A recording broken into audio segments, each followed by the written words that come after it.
spotlights are bright, teams are out. What they really need to do, and PW, if they want to be effective on offense, they need to establish the inside run with Jerez. And then once that happens, they stack the box. Then Pacello can beat them on the outside. Yeah, maybe on the beginning downs, like 1 and 2, they can get something up the middle, try and get some yardage and test that out. But I think when it comes to the later in the game when they're down or if they're out, they really got to find Cheltenham's weakness quick. And if they don't, being 4 and 2, this is going to be difficult for PW. But they got to get out early. You think about what they did last year. Definitely, yeah. Especially this type of season. Last year, Upper Dublin was the turning point. Yeah. They get out to a 14-0 lead in the first quarter, and then get outscored 28-0. Exactly. They have to do that again. They have to get out to an early lead, and they have to hold it. Cheltenham is not the greatest offensive team. If they can get jump start on offense and keep building that, they will be fine. Definitely.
All right.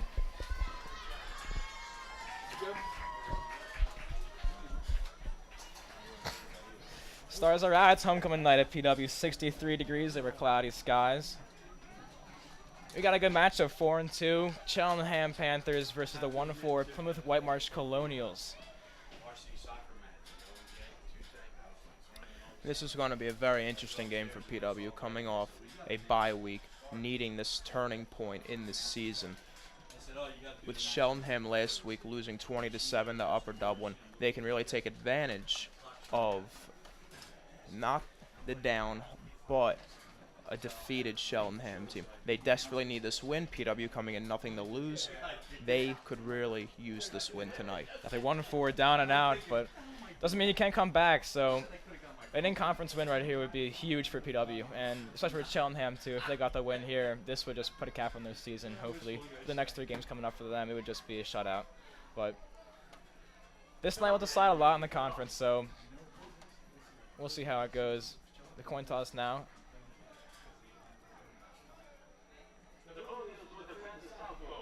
And on the sideline too. Players in the locker room got a guest speaker, Rashid Bailey, a former Eagles player under Chip Kelly, talk to them and give them a pregame hype-up speech. So let's see if that gives them any extra energy heading into tonight's game. Let's see if they come out with a vengeance tonight. Awesome. Thanks, Caroline. Caroline will be on the sideline with us all night, so just as this game continues, we get some view from the spectators and hopefully some of the players going on. But looks like we're about to kick off. And if you're the PW Colonials, that is what you want. You want Cheltenham to start with the ball. They're not the greatest offensive team. You want them to start their 3 and out, get the offense on the field, and start really pushing off of that. You want the momentum in this game, and I think Cheltenham starting with the ball could help with that. Yeah, if you're a PW and you're on offense, what do you want to do here with a defense like Cheltenham? Well, Cheltenham's middle linebackers are fantastic. What you really need to do is run to the outside, get to the outside, and especially Mike Pacello, the running back, is going to have a big game tonight. It's going to be very important to establish that inside run game so they can break to the outside. Yeah, with Larry and there's backfield chemistry back there, I'm not sure what can stop the Colonials tonight. It's a perfect night homecoming for PW, and we are about to get underway. The kick, it's up. It's a short one, out to the 35. Cheltenham will take it up to about the 37-yard line in their own territory. Interesting kicking formation there. I don't know why they would pooch kick that instead of trying to pinch Cheltenham back in their own territory. Yeah, they tried pinching it back a little bit, a little interesting.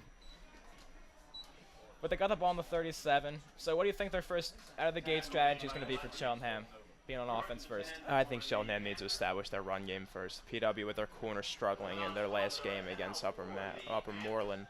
If they establish that run game, it'll open up the passing game for them. They're getting a feel.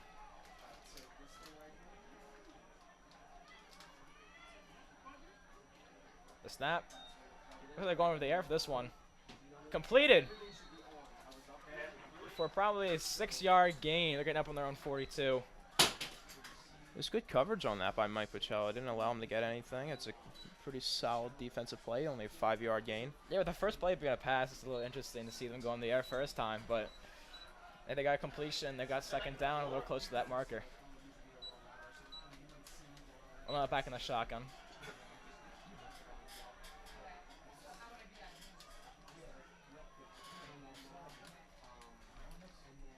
Jump snaps.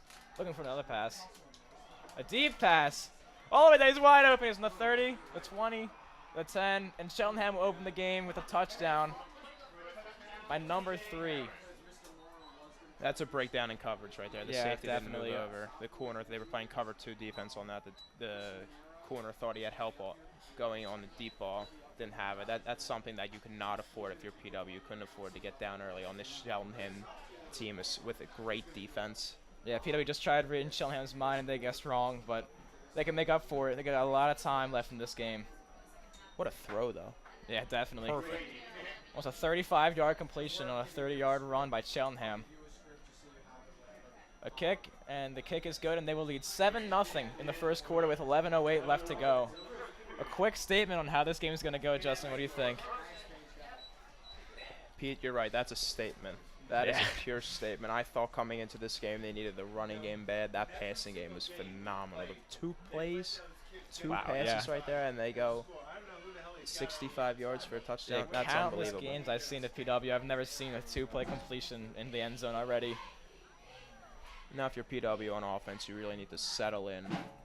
You do. Don't take too much pressure, but then again, you don't want to think about it too much, and then try going for the long ball, and you're going to do something you're going to regret.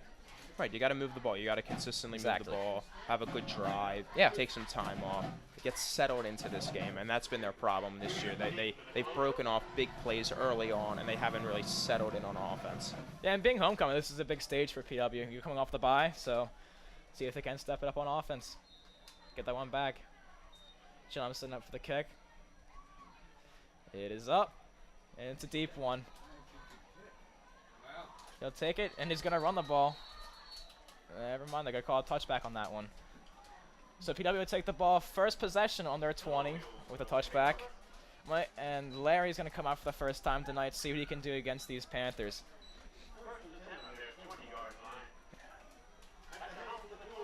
The Colonials really need to start establishing this run game. They really had a trouble running all out. Now, the Panthers just had a really long pass to score a touchdown on the first series of the game. That may have been impacted by the loss of a Colonials player. Michael Clarkson, who was our safety, broke his finger and is not playing tonight. So that leaves the Colonials vulnerable over the top, and that may be why that touchdown was just let up. All right, thanks, Caroline. And PW's going to take it down for the first down on their 34-yard line. And there you go. That's the outside run that we were talking about. Exactly, yeah. Cheltenham has been playing tight D this season, just the reason why they are 4-2 overall. And honestly, last game for PW wasn't even that bad before the bye. I mean, they narrowly narrow one out of Wissahick, and they're a tough team to beat most of the time. So what they're going to do this game is be interesting with the outside running, especially with Cheltenham's, in-depth defense. Let's see if they go back to the outside run here. They try to pound something up the middle. Or if they try and see if they can test out Cheltenham's up front D.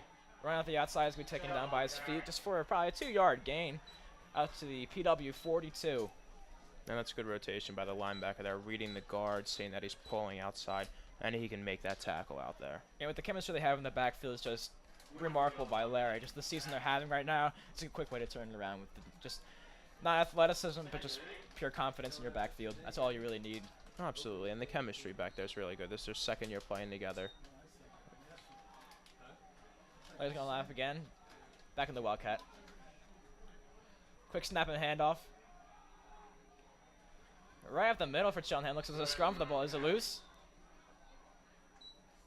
And it looks like PW will have possession on this one on 3rd down with about a 1-yard gain around their own 40-yard line. And Pete, as you can see there, the inside run is not working on this first drive for them. No, that it's outside not. run. They really need to do, I think, get that outside run. And even maybe their passing game. It's struggled this year. I don't think they have one passing touchdown this year. If they can get that going, then the run game will really open up for them. Yeah. They're back in the I formation. They hand it back off the middle. Surprising play by PW. Now, was that enough for the first down? That's the question. There's a lot of scrambling in there. Looks like he's short to gain here. You got to go for it, Just though. about a 4-yard, just 1 yard out of the marker on their own 40 or 44-yard line.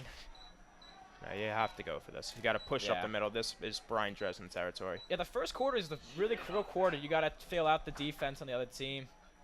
So what Larry's doing right now is good. Quick snap back in the Wildcat. Larry's going to take it himself for the first down and more. He's running down the 45 and taking out around the 44. That's a busted play there.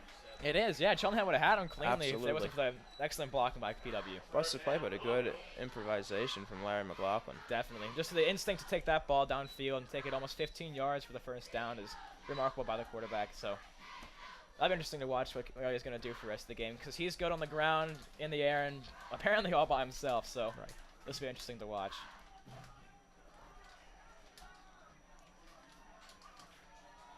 Larry's sitting back up in the Wildcat formation. On a motion. The flag on the play. Should be an offsides on this one. It looked like he jumped on Yeah, I saw a little jump.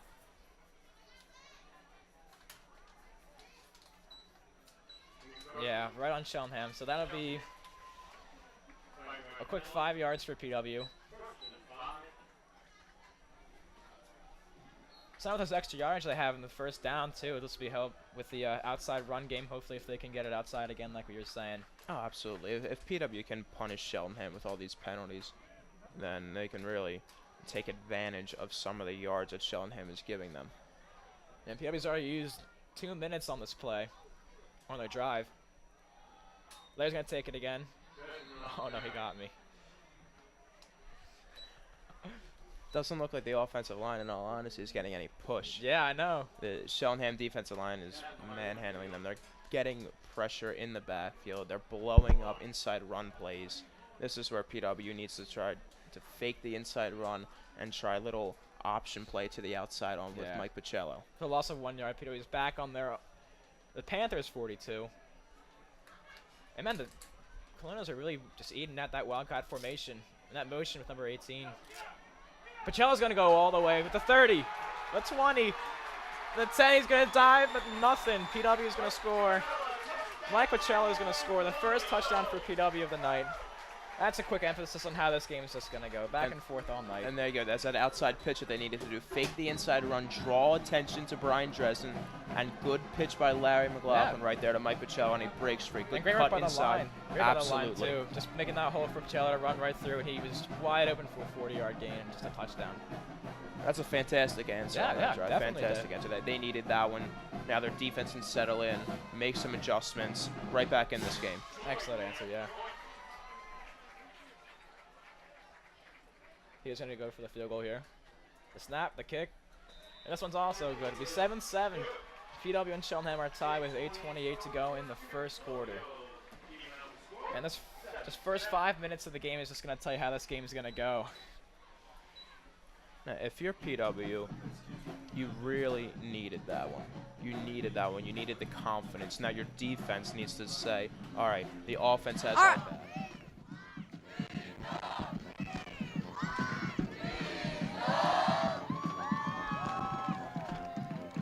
All right, there are now 8.5 minutes left in the first quarter, and the Colonials responded with a touchdown of their own. The extra point is good. Now, the team looked very excited after that touchdown. Could that be an effect of the guest speaker in the locker room? Who knows? But they are very excited and pumped up on the sidelines, and we have a tie game here. Yeah, that's a great point, Caroline. Yeah. Well, I guess having an Eagle of that caliber in the locker room, I mean, Rasheed Bradley just, I guess, really just talked to him in the locker room what they really need to do this game and get stuff done. It's going to be interesting if they pooch kick this one again, considering Cheltenham had 2 plays for a touchdown and they try to pin them deep in their own zone. And you're seeing Cheltenham wants to go in the air, so maybe this will be interesting how this drive goes for the Panthers. I feel like you have to stick with it. I think so. I think it's working out. I mean, I don't see why you shouldn't go for it. Right. But that means for PW, the kick, another short one right around the 35, up to the 40. It's pushing still up probably around the 45-yard line. And yeah, I mean, if you're Cheltenham, I don't see why you would go for the run game. If their pass game is that successful, but that means this PW's got to step up their D and the zone coverage too. That's the most important thing. I don't know. That just confuses me whether they would kick it just a short like that. Give Cheltenham only a short field like that. Yeah. Only 55 yards and said they could pin them back. Plus, Nick Troy can kick it that far. Yeah. He's done it. He's done it the whole yeah, year. and I've seen him do it too. But I guess they have some kind of strategy they're formulating in the PW locker room, so we'll see how this goes. The snap, the shotgun again. They're going to hand it off this time. They're going to get about a 3-yard gain on this one. This will be a 2nd and 7. So maybe if you're Cheltenham here, you're just trying to get the most yards out of it. No, this game's going to be close. Oh, yeah, anything you can get. The PW defense, the inside defense is playing really well. They've played well all year.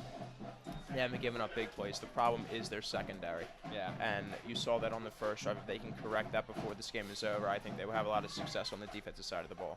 Definitely.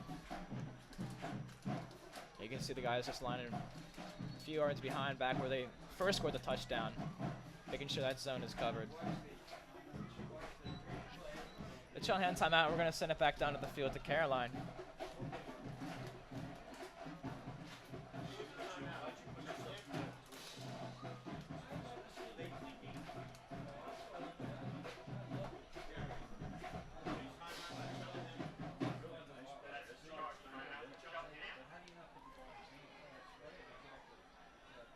Well, you know, Pete, it's going to be interesting to see Cheltenham getting a solid 3 yards on that run and inside push. They have a good outside run game.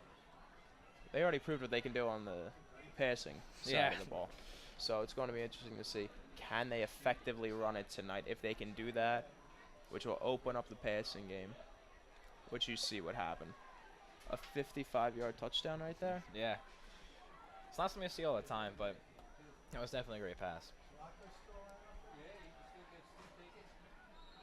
The question is, do they try it again? I feel like you have to. Yeah. It's only 2nd down and 7. Cheltenham's playing that shotgun. That could have worked a little more time. The short pass right behind the line of scrimmage. And flag thrown on the play. He's going to get some yardage off this one. Just about 1 yard away from 2 yards away from the marker with forward progression. But there is a flag on the play.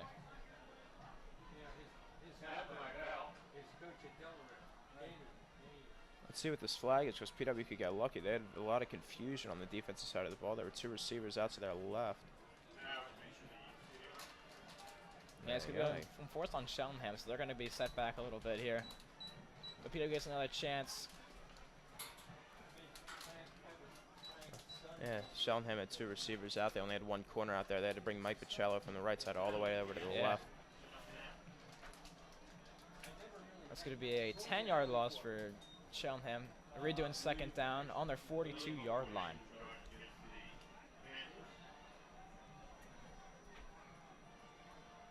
I'll have in the shotgun again. Number 6 in motion.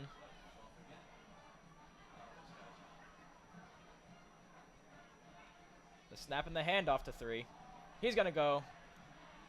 Still not taken down. Ball's loose. On the 41-yard line of the Colonials, the ball went loose. Still trying to figure out who got that one. And Cheltenham's going to recover the ball on their 42-yard line. On PW's 42-yard line. I'll tell you, Cheltenham got lucky there because that ball was out. Hey, whoever pounded that one out that ball was out in a hurry. It was bouncing all over the place. Well, I don't think this PW defense is on the same page. No, they they're look not. confused. The inside looks pretty tight, but the secondary, they don't know if they're pressing. They don't know if they're playing off ball. Exactly. They're trying to guess what the Panthers are trying to do, but they just can't guess right. Let's see if they can try it again here on first, the 42. The snap. The play action out to the side. Number 19 wide open. He's going to get the first down on the 30-yard line. That's just a great play by the quarterback, recognizing the blitz is coming, getting that ball out as quick as you can with a good throw. Yeah, I mean, he got me with the handoff, too, on the play action. But, yeah, their PW is just trying to read Cheltenham like a book, but it's not going too hot for them, as they're already on their 29-yard line. And this is what Cheltenham wants to do, too. They want to get PW down as quick as possible. Yeah, they're not looking for home run passes like the first one they had, but they're just looking for yardage, which is going great for them. Back in the shotgun. The snap. Looking for a pass. Some time in the pocket. He's scrambling to the right. Getting toward the sidelines to be pushed out on the 32-yard line with a loss of 2 yards. There's good coverage down the field there. Yeah, they read that shotgun for the, I think the 6th time they've run that shotgun play. But he did have a lot of time in the pocket, though. It's surprising for the Cheltenham or the Helmets offense and PW's defense. But they did track him down about 32. And that's another key to the game. You need to put pressure on this quarterback, make him force throws, and make him make these bad decisions. Definitely. So 2nd and 12. Back in the shotgun, the long snap. Just going to his left, looking for a receiver. Flag down on the play. She passed incomplete around the 21-yard line. That's going to be a hold on Cheltenham. Looks like number 74, I think it was. And the penalties here, too. That's already 2 on the drive. That's not going to help Cheltenham's case at all, trying to score more touchdowns. Absolutely. No.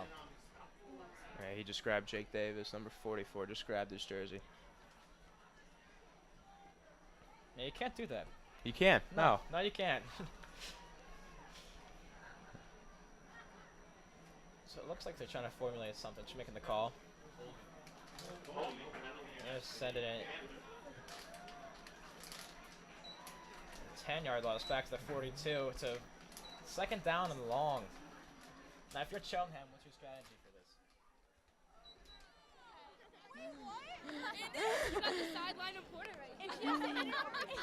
All right, it's been a great week in practice. A team source tells me. A team source is telling me that with the addition of the twins, Christian and Christopher, the team is more united than ever. They're feeling like a family. We can sense the energy here in the crowd. Practice was great this week, and it looks like it's portraying there out on the field. The team's looking great. Yeah, that's really true, but that's not making a shotgun. They're going to pass it really deep back down to the PW10 for the first down. And if you're PW defense, you needed to expect that. Yeah. A long 2nd down. It worked for them on the first drive. Instead of playing cover 1, in my opinion, they should have gone cover 2 there. Get as many players deep as possible. Definitely. Make the quarterback read the corner. Make him see the different receivers. Yeah, being on 2nd down, taking that big of a risk with a pass like that, it's just high risk, high reward. So they paid off big time on the 10 for the PW. My question is, what are they going to do here in the shotgun? He's going to pitch it back with a flea flicker. Number 2, the pass is tipped and dropped. That was a mini Philly special. Yeah, right a little there. Philly special there. That's different. I've never seen that one play in the high school level, but a quick pitch back to number 2, but it was good no recognition by the PW defense, too. Yeah. Realizing the quarterback was going out. Yeah, they read it. Oh, it was great. They definitely read it. Something the New England Patriots couldn't do, that's for Yeah, sure. definitely. Something Nick Foles could catch, too. Absolutely. So 2nd down and goal for the Cheltenham Panthers. Back in the Looks like I have formation. On the shotgun, excuse me.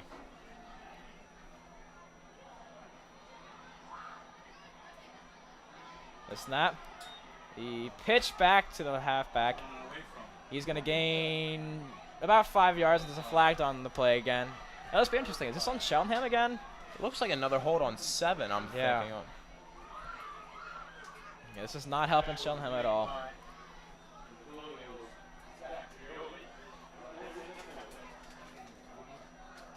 It looks like the rest are still trying to figure out the call here. Be holding.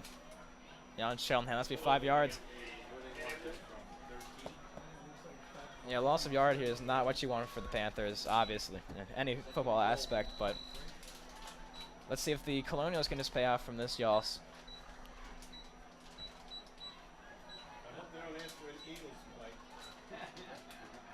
Now back to a 2nd and long. If you're the Colonials, you need to expect this pass into the end zone right here. Yeah, because you know what the Panthers can do, so just make sure you cover that zone. And Cheltenham's really using the shotgun formation, which is interesting.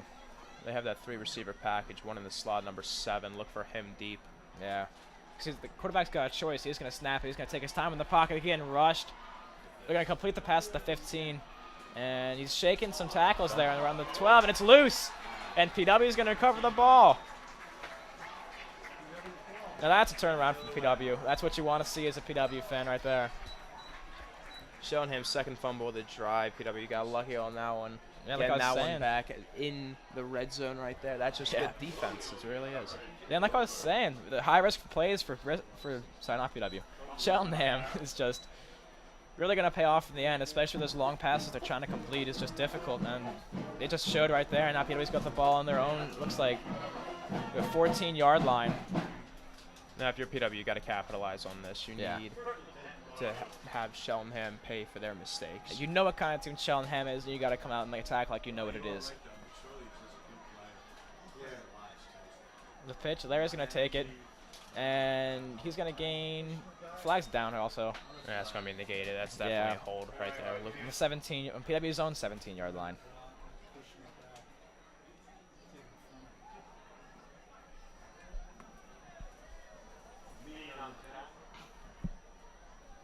And these penalties back and forth are just not helping either team in the offensive line either. That's when we force some PW. It's definitely not what you want. A 10-yard penalty back on you facing your own end zone. Yeah. When you got the quarterback working back there in the end zone, that's not what you want.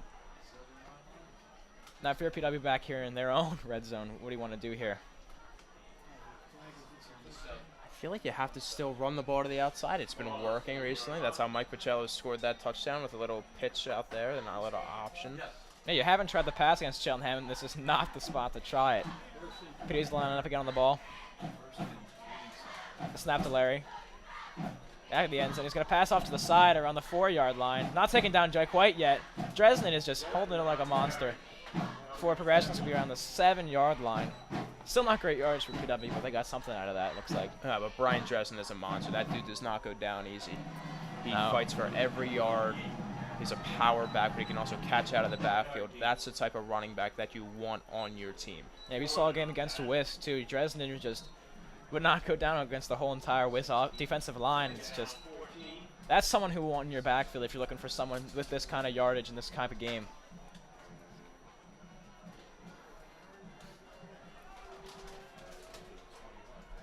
You also might have to look to pass here. Yeah. I got wide receivers out wide. The snap back to Larry. Oh, he's running it. Looking for the lateral. No. And he's going to be out to around the 12-yard line. Don't get a running play there to the short part of the field on that one, which brings up a not very manageable 3rd down. No.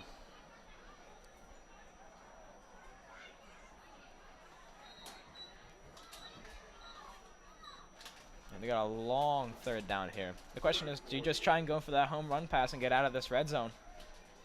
I don't know if they want to try to go for the home run pass instead of just gaining a manageable 7 or 8 yards to bring up a little separation for the punt game if they can't get the first. Yeah. And the time winding down the 1st quarter, the snap. The handoff off the gut. They got some room to run here. Needs to be out around the 26-yard Looks like line. he got it. Is that enough for the first down? Yes, it is. They're going to get a first down. That's a big running play right there. Because if you were facing 4th down and that kind of yardage, that's not good news for PW. That's bringing out the punting team. It's a good inside run from Mike Pacello. Good job by Jimmy Hartnett, too, and Brian Martin creating separation and creating a hole for them. Looks like they're doing a little hurry-up offense. Yeah, running out to that ball real quick on the line. We got motion in the backfield, the snap. The handoff, the flag on the play. He's going to get around the 33-yard line. And there's another call here, second of the drive. Illegal motion. Yeah, that's going to be a pushback for PW. And back in that long yard, if that offensive line can make a hole for Mike Pacello or Dresden again, that'd be major for PW getting yardage. That means getting out around the 40, 50-yard line. And you see the 3 times that they've done that, all the big plays that happen.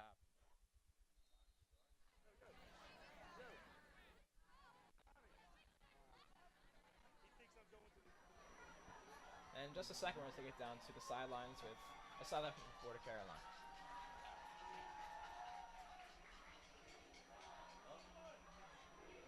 A little hope on the play there. Snap. The handoff. And he's going to be taken down for...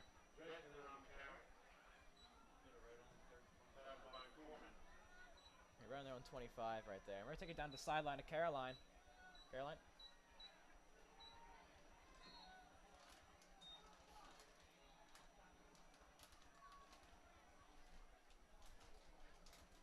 All right, guess not.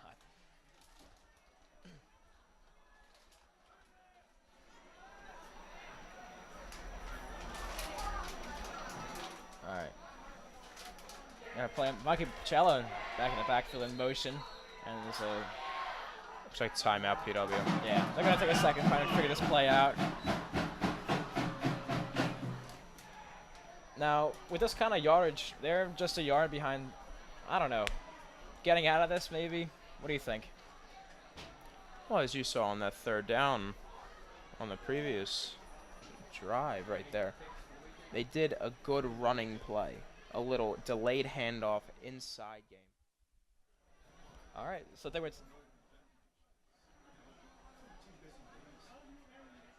It looks like we're taking it down to Carolina.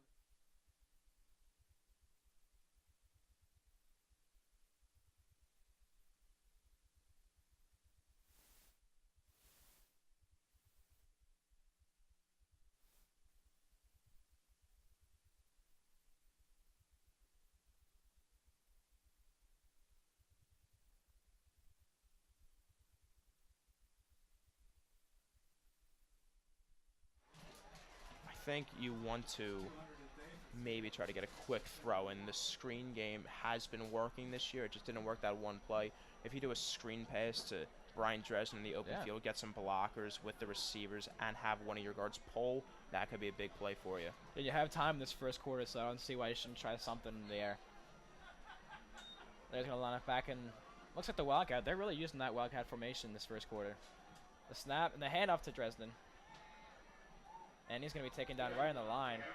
And just as you said, that Cheltenham defensive line is just taking up the backfield for PW. And it's just making a nightmare for them. It's like PW's really trying to establish this veer game that they have with Larry McLaughlin stepping out into the guard area and reading the defensive end, see if he comes up or not. Yeah. The Cheltenham defensive line, like we said pregame, is very, very smart. They know to stay in the middle and make the quarterback make tough decisions. And a 3rd and 9 looks like they're going to try something a little different here. They got some receivers out wide. Larry back in the shotgun. He's going to call for the snap. He's going to go for the pass. A deep one. Just over the fingers. At around the 50. Which we brought back to the original spot of the ball. And looks like they're bringing the special teams out in a 4th and 9 with about 1:11 left in the first quarter. I like the call, though. I like taking a shot downfield on that play. That's just good coverage. I think around the 3rd and 9 area, you got to try and do something effective, quick, too, especially when you're facing someone like Cheltenham. Right. That's how Cheltenham win most of their games. I mean, 4-2, that's just a record you got to look at and be realistic about, saying this is the team you got to come out ready to go in the air or on the ground with. So Definitely interesting dive for PW, but they're going to punt it away to Cheltenham. The punt. Around a 35-yard punt around the Cheltenham 45, a fair catch by number 1. And Cheltenham will take over back on offense with 1:04 in the first quarter. That's a good punt by Nick Choi, too. Yeah. Not having Cheltenham return and making them have a fair catch. Cheltenham is special teams. They've been very good. Their one touchdown against Upper Dublin last week was a special teams touchdown. So if you limit that part of the game, the bad thing is with PW's offense is putting their defense in this situation. Cheltenham has a very short field every possession. All right, I guess we're going back down to Caroline on the sideline. Panthers.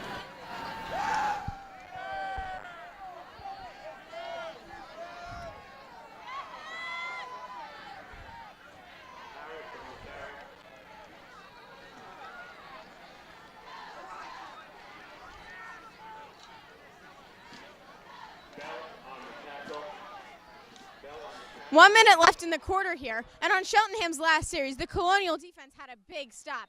Now they just went out on offense, so the Cheltenham now has it back. But let's see if the Colonials can get something going here. 1 minute left in the quarter. Let's see what they can do. All right, thanks, Caroline. And we're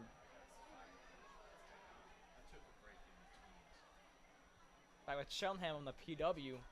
34-yard on the snap and the handoff to number 6. He's running back, still behind the backfield, and he's going to run right into traffic. The ball's going to go loose. And is that another turnover? And PW is going to recover the ball for the second time in the first quarter with just 29 seconds left to go in the first.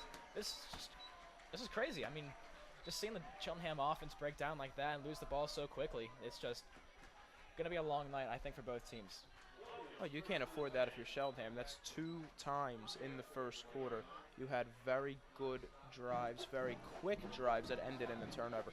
The PW defense, they need that bad. The PW offense needs to capitalize on this turnover. And just seeing how PW's defense is really just talking to this Cheltenham offense is just really going to put an emphasis on how the rest of this game is going to go, winding down in the first quarter. Now with 29 seconds left in the first, PW is going to try and go for get some yardage before the end of the quarter.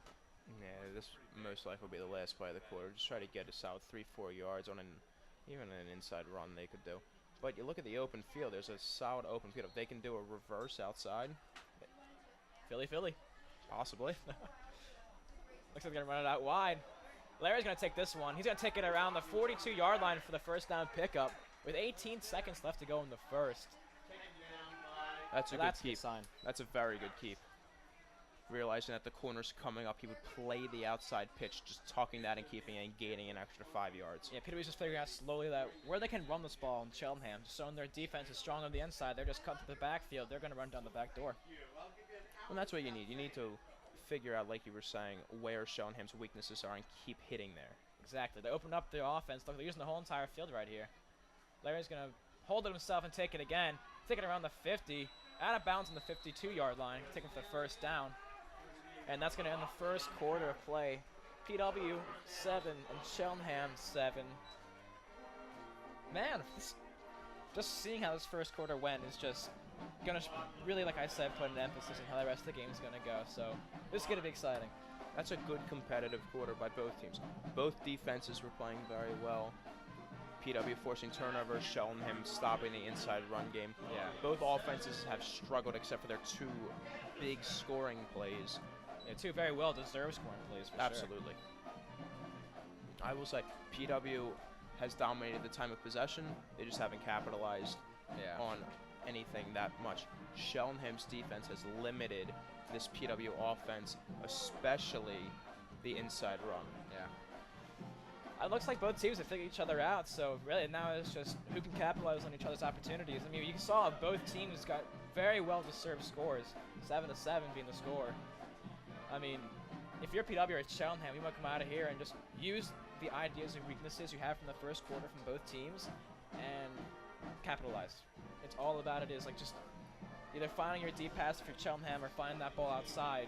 If you're Larry in the backfield for PW, it's just no matter who's going to work harder and push harder for that W. Absolutely. And this wide veer that PW is running, a little run to the offensive tackle, fake the run, and he's keeping it. It's really effective. Yeah. And we're just running the start of the second quarter. Still 7-7 with Whitemarsh and Cheltenham.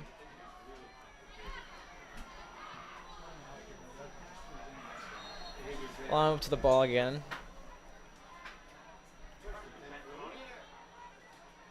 The snap and the handoff. Back up the middle. He's going to get some forward progression here, maybe a yard or two. But taken away back in his backfield. And then they're going to be around the Panthers' 45-yard line. It's a good gain. It's a good 3-yard game. I'm a little confused why they would run Mike Pacello on the inside and not on the outside and use Brian Dresden's power on the inside. Yeah, any yards can get is a gain for PW or Cheltenham. Larry's going to keep the ball to himself. He's going to scramble in the pocket. He's going to run it himself. Again, getting 15 to 20 yards on the play back to the Panthers' 25-yard line. Big gain for Larry. I mean, he's obviously Chippy Cheltenham. You got to see Larry's a very mobile quarterback. And if you're not covering him in the pocket, especially for the Cheltenham D-line, it's not going to be good for yardage for Cheltenham and good for PW. But And you have to expect him to tuck and run that. The passing game hasn't worked that well for the PW Colonials this year. Yeah. If he doesn't have anything that he likes, you know he's going to take off and has the ability Yeah. to make a good play. And with the wildcat position they're playing, and he has the option to scoop it off to either Dresden or Pacello in the backfield. And they're both very good options. The snap by Pacello, he's going to try and keep it again, but he's getting just completely ganged up on. And he's going to take it for about a 1-yard gain to the Cheltenham 24. And the offensive line is getting good initial push. It's just up to the PW running backs and the quarterback to create more yards and create a better path. Yeah. Okay, the snap to Larry. The fake handoff, the quick floater tipped and dropped. And it's going to be a third and 7. Again on the 24-yard line. Yeah, it was a good route there by number 27, Ben Felgois. He just couldn't snap his head around quick enough. Larry was forced to throw that one, and the pressure was in his face. It's a good play design. It will get you a solid 6-7 yards before contact. I would stick to that one. I think that's a play they could use in the second half and be effective. Yeah, and I think Shane on the sideline down there is just saying, you know, yardage is just the name of the game. And if you can get yardage against a team like Cheltenham with a very strong defense, I think you can really either win the game or just get as many points as you possibly can off this team. Larry the snap and the handoff, and he's getting stuffed. And he's going to end up back at the line of scrimmage. That's just a good play on the defensive line, just swallowing that up. Yeah, I mean, they ran the same play again. Cheltenham just guessed it. Right. Mike Pacello couldn't do anything about that. Yeah. He was wrapped up as soon as he touched the ball. Yeah, he had 2 defensive ends just on him real quick. But PW's going to go back with Larry and try and figure out if they can figure something else out. Now it's big here on 4th down in the red zone for Cheltenham. It's just, no matter, do you run that ball again or do you hand it off? I would roll out to the right for looking for a passing. You got a lot of room over there. He's going to go in the air. Larry's going to look for the pass. He's wide open. That's the 20 for the first down and more. He's going to be taken around the 11-yard line. And it's going to be a 1st and 10 on the 11 for PW on the Cheltenham 11. That's a good play. Good crossing patterns. Good catch by Dylan Duran, the tight end. Yeah. Now you see PW's capable of the air, you know, in the air. It's just, you just got to know that PW's game is running. So that's what Larry's going to do. He's going to take it himself again, try and find a hole in the pocket. He's going to find one. He's going to get around the Cheltenham 8-yard line. And especially for PW play, I mean, or Cheltenham too. You got a ton of students from your own school coming out here, a ton of, you know, family, friends, parents, anything. It's a lot of pressure. I definitely could feel it for the players, but Larry and his backfield and his whole entire team are taking it very well. There's a flag on the play. Looked like movement on the line. Yeah. You know, a quick false start on PW. But Pete, getting back to your point, it's a great environment they have tonight. It really is. Can the whole school come out for you? That's what really pushes your team to hopefully get that W. The support this school shows for their sports teams are incredible. And hopefully I can show out tonight for PW's 1-4 competition against 2-4 Cheltenham. Or 4-2 Cheltenham, I should say. It's a big game, so if PW can capitalize, this would, again, mean something for their playoff hopes. And Another timeout, yeah. And Colonials would take their second timeout of the half and have one remaining with the ball on their own on the Cheltenham 11-yard line. And if you're PW here, you just try and on first down or second down, I'm sorry.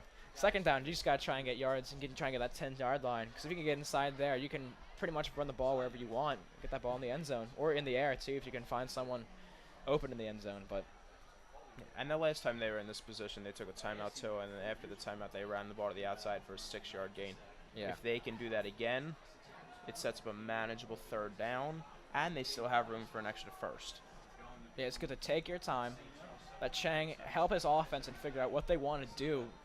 And then get the ball in the end zone. That's the end game right there. Right, it looks like a little confusion Yeah. in the red zone offense, but once they figure it out, A little miscommunication, yeah. right, they do have good plays. They have a variation of plays that you saw tonight with both passing and running game. Even Yeah. design runs that they have from the passing game, they're incorporating all these different schemes that the Cheltenham defense hasn't seen on film. Yeah, and again, as you see, PW, they have wide receivers, and the backfield is just very open. They give Lara a lot of room to move and a lot of options, too. Especially because he can run the ball himself. And the snap and the quick pitch off. That's a touchdown. That's a touchdown right there. He's going to bring it in for a PW touchdown. With 8:58 left to go in the second quarter, PW is going to score. That's just too easy. Just Yeah. a simple pitch to the outside. Exactly. That's all you need, too. If you can find room in the outside area, I mean, why not take it? You see green, you got to go.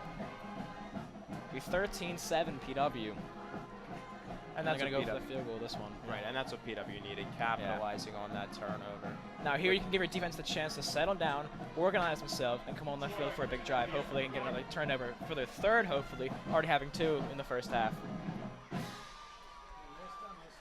The kick, it's up, and it's good.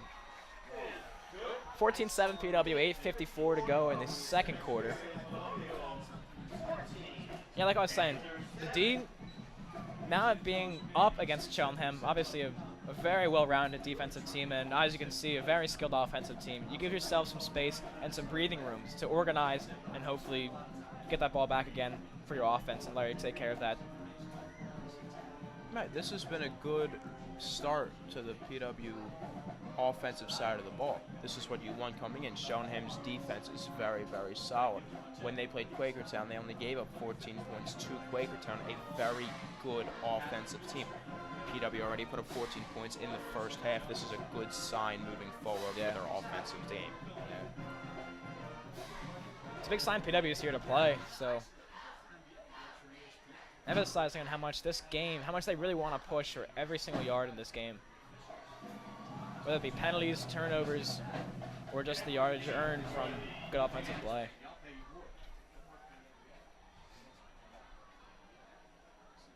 Looks like they're going to set up in the same formation as a little pooch kick. Very tight. I'm not sure whether or not spreading out. I But wouldn't be surprised to see maybe an all-side kick try to... yeah, get that ball back maybe. Exactly. The kick, and again it's a chip. It looks like he called the offsides kick, but Cheltenham's going to come up with it cleanly on their own 45-yard line. Be a little.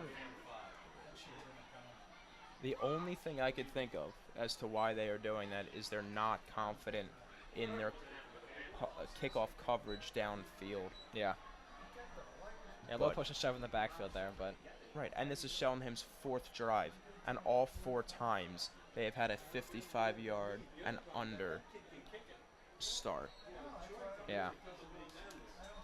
And each time they've gotten in the 20-yard line, PW defense just got lucky with the turnovers. And Cheltenham's a very second half played team, because as you saw against Cheltenham against Abington, they just opened up the door, Pandora's box of just points in the second half.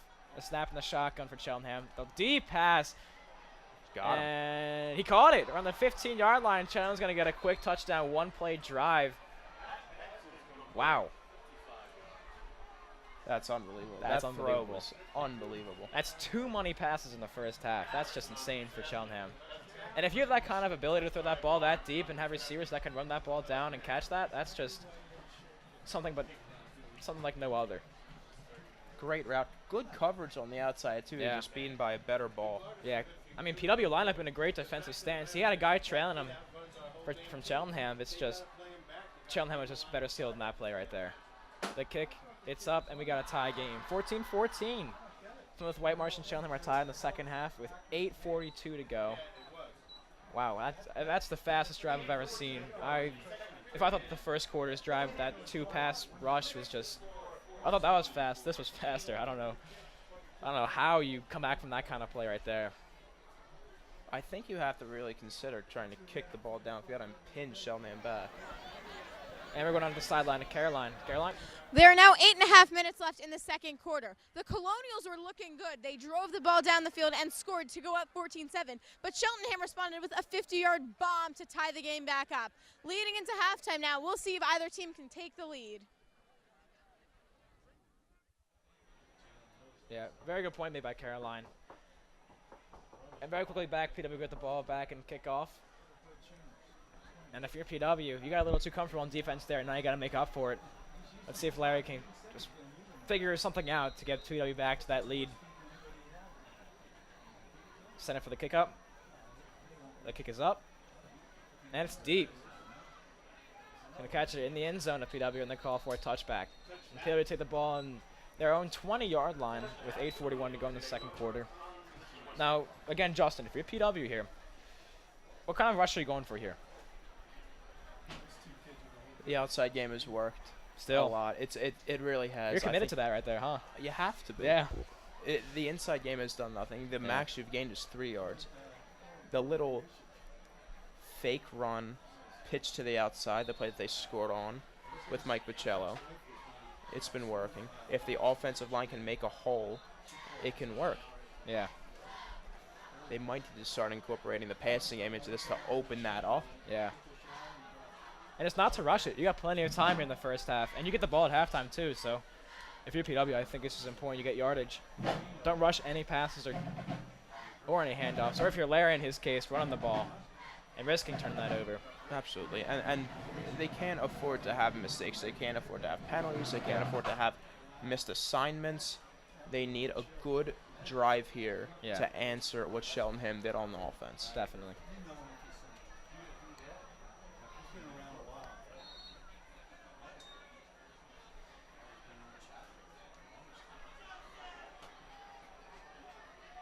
PDB lining up. They have that. They're spreading out using the whole entire field here. This will be a quick handoff. No, Larry's going to take it himself. He got the whole entire defense. End up around the 30 for the first down and a little bit more for 2 yards. And up on the PW 32-yard line. And I like that call there. Get to the outside. That's what they need to stick to. Until Cheltenham proves that they can stop that, you need to stay with it. Yeah, and they're really selling that pitch, that fake pitch, the fake handoff too. I mean, Larry, just having his athleticism and just being able to fake that handoff is just really key in this offense, which is the reason why they have so many yards so far in the first half. So they have 3 guys in the backfield here. Yeah, the Cheltenham defense looks a little confused. The snap and the handoff to Larry again. Ball's loose, but looks like it's dead. So Brian Dresden again. He does not go down. You need a whole defense, a whole 11 guys to bring him down. Quite literally, yeah. I think the whole D-line was on top of him right there, and he still wasn't going down.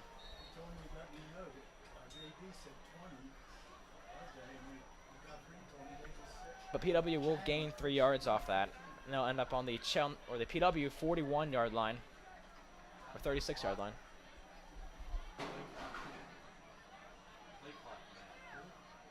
Larry's going to pitch it off. Nice run taken out at the PW 40-yard line. It's a good open field tackle by Cheltenham right there. And I'll tell you, that's what the PW offense needs. It brings up a manageable 3rd down. They can get 3 yards. They've proven they can get 3 yards on whether they run inside or outside. I think you have to pound this ball to Brian Dresden again. Get up the middle.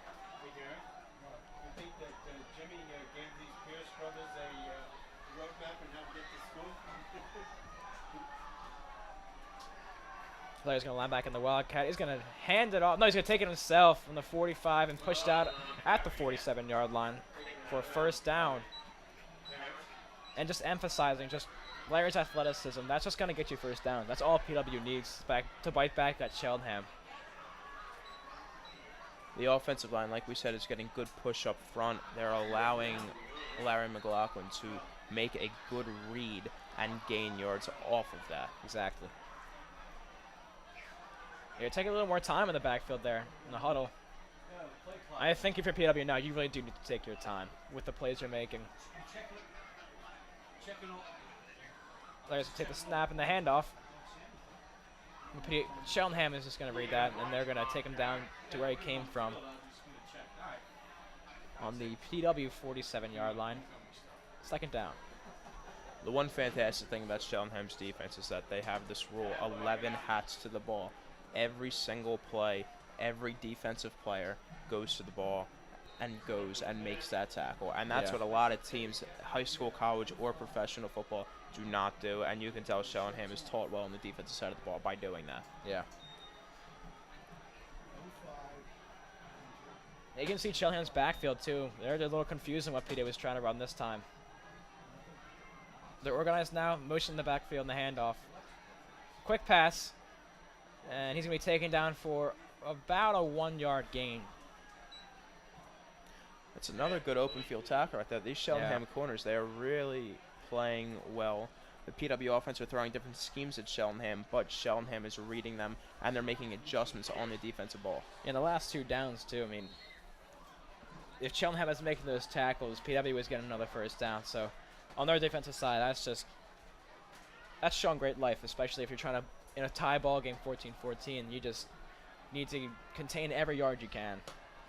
Watch a screen pass here. Yeah, you called that one right off the gut. He's going to gain 5 to 6 yards on this gain. He's not going down.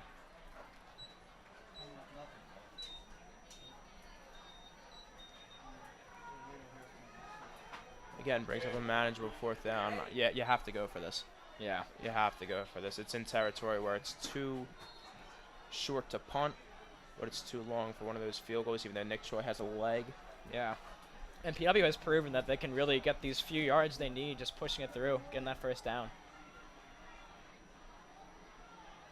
Setting it back in motion. Larry hesitated on the snap. Trying to draw him off sides. Yeah, timeout. They're going to call a quick timeout. Looks like the offense is on the same page, so Chang's just going to go talk to them, make sure that the offense will be on the same page for the next play. PW on the Cheltenham 47-yard line. 4th and 4. I don't know about that one. If you know you're going to go for it anyway, I would have run a play there instead of wasting your final timeout in case you need it down the stretch. And Exactly. And this rush being tough to come against, especially if you're at the 5-minute mark and you're getting the ball at halftime. You want to be able to go into halftime and get the ball after halftime, being confident with what you have right now. Right, and the New England Patriots with Bill Belichick, they do this thing that they call the Bill Belichick special. They defer at the coin toss, score before the half, score after the half, get a good 14-point cushion.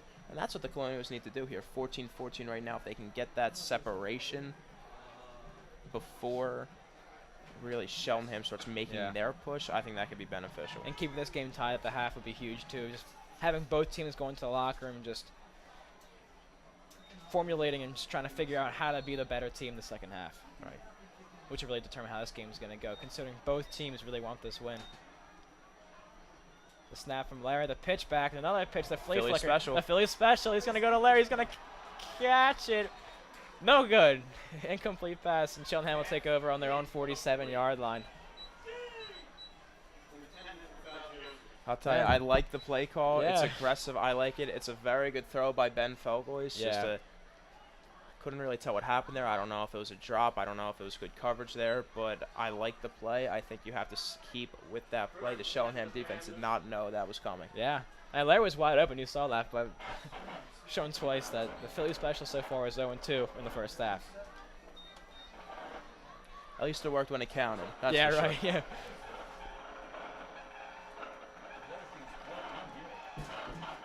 Cheltenham's going to line up 1st and 10 on their 47. The handoff in the shotgun. He's going to get a lot of yardage here. The first down, it's loose. And PW is going to recover this one very quickly with 4:48 to go.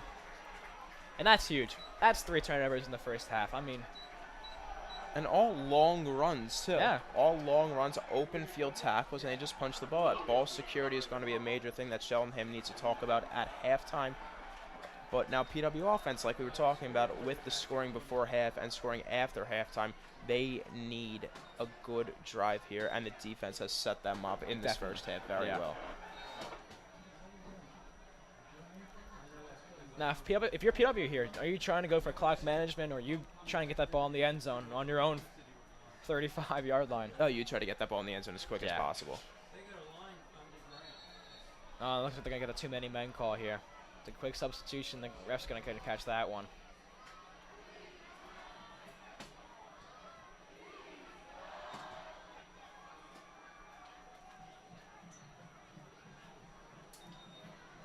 Yeah, they're going to loosen large on that one. But then again, replaying first down, so we'll see if Larry can figure something out in the backfield for the offense. I'm stunned, though. 3 turnovers on the same exact run. I know.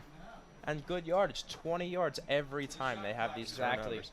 That run would have break through, but then that ball just gets batted down by the zone coverage defense.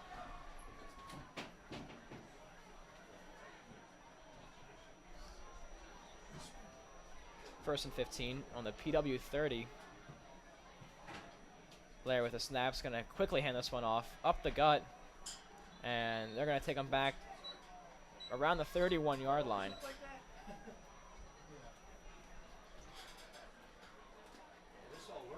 It's a little too early to start thinking about timeouts, but Cheltenham does have 2. If they want this ball back, they could think about using 1 if PW doesn't gain a significant amount of yards on this second down here. And if you're Cheltenham, you got to know that PW has the ball in the second half, and you got to make sure your defense is ready for that kind of play. Being able to stop this touchdown and PW's run for the second half, because you know they want it. Larry's going to snap and then pitch back to Mikey. Mikey's going to run it up to about just short of the 40-yard line to the 38. Still a third down, a little bit to go. Man, that's a good job by Mike Pichello fighting for every single yard on that play. Yeah. A little breakdown on the blocking right there. The wide receivers didn't get enough control on the defensive backs, but that's the type of run that you need to consistently do on the Cheltenham defense. And my question is, do you try and pass this ball with the kind of yardage you're at on third down, or are you running this ball again? I think you could try to run this ball to the outside, all that open field. There's no... Yeah.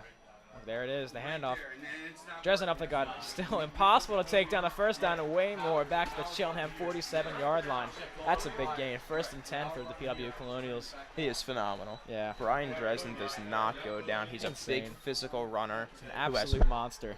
Power. He's fast. Yeah. He knows where the holes are. He's not afraid of contact. That's what you want in your running back. Just shaking off the defense one by one by one. Lining up again. Larry's going to take it back in the pocket. He's going to scramble a little bit. The pass picked off by Cheltenham, and he's going to be taken down by the receiver. Cheltenham would cover the ball again on their own 45-yard line, and that's the first turnover for PW in the first half.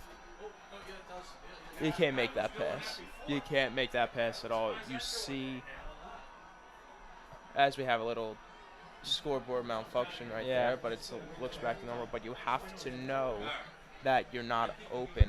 You cannot afford to make that type of pass. Yeah. You need to throw that ball away or just tuck it and run. That's a mistake by the quarterback right there that the defense really needs to step up and really force another turnover or a 3-and-out here and get the ball back. Yeah, it looks like he was trying to get rid of it, but passed it right to that Cheltenham defense.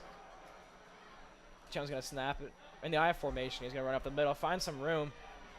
Running in and out of the pocket, getting taken down by 3 Colonials at the 50-yard line. Be a 2nd and 5 for Cheltenham.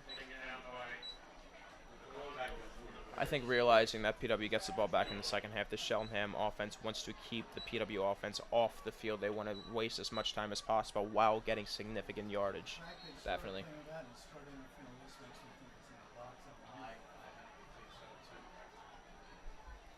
Cheltenham's going to line up in the I formation again. They're going to do a quick handoff. And number 7 for Cheltenham. Man, he's really in and out of that D-line real quick. He's been popping in and out of the hole just trying to find an opening, and he's been quite successful in the past 2 rushes. Because now they're 3rd and 1, or 1st and 10, I should say. They got the first down. And the PW defense is trying to take advantage of this. The Cheltenham running back, he's fumbled 3 times. If you notice, right before the contact, he's a little hesitant about going in. Yeah. They could maybe try to punch this ball out and keep him from gaining as much yardage as he wants. It looks like Cheltenham PW's sensing the home run pass here. Looking for another throw from Cheltenham. The deep pass again. Caught at the 10-yard line. Man, another 40-yard bomb. This is Wow. unbelievable. That's 3 for 3 on those 30-plus yard conversions for for Cheltenham. And it's good coverage. You see Mike Yeah. Patel with the safety running over there, recognizing the deep ball, sprinting on that cover too. It's a good route. It's a very good throw. Yeah. You can see the safety back toward the 5-yard line for PW was just a little hesitant to come into the play, but I guess that was just a good play by the receiver, making sure that ball is secured in his hands. And now Cheltenham's got the ball on the PW 7-yard line. For 1st and goal for Cheltenham, that insane pass. With 2:28 to go in the second quarter, let's see if they can convert in this one. Nah, you got to run the ball here. Back in the I formation, he's going to hand it off. And looks like he's taking it down close to the goal line. Halfway distance to the goal line, it looks like. Around the 1-yard line. QB sneak, pound it again. Yeah, I think they're going to just pound that to the pocket, and Cheltenham is going to, looks like they got enough to squeeze it through. They're going to score, making the score 20-14 with 2:07 to go in the second quarter. I mean, if you're PW, you just got to be careful with rushing those plays. I mean, I think the main reason why Cheltenham got that ball is because PW just rushed that play, and there you go. You got a result, and now you're down. Those are the types of giveaways you can't afford. Coming into this game, Cheltenham was not known for their offense. They are known for their defensive ability to stop the inside run. But this passing game has been phenomenal. It hasn't showed up this year. It certainly didn't. The Colonials were up 14-7 before, but Cheltenham has now scored 14 unanswered and taken the lead with 2 minutes to go before halftime. Will the Colonials be able to respond here? The Colonials had it, but quarterback Larry McLaughlin threw an interception that led to the latest touchdown for Cheltenham. Let's see if the Colonials can score again before the half. All right, thanks, Caroline. And Cheltenham's going to score the extra point, 21-14. Cheltenham's going to take the lead. A very important lead before the end of the first half. Let's see if PW can take this possession any more seriously than they have this game. Hopefully getting some points on the board before the clock runs out.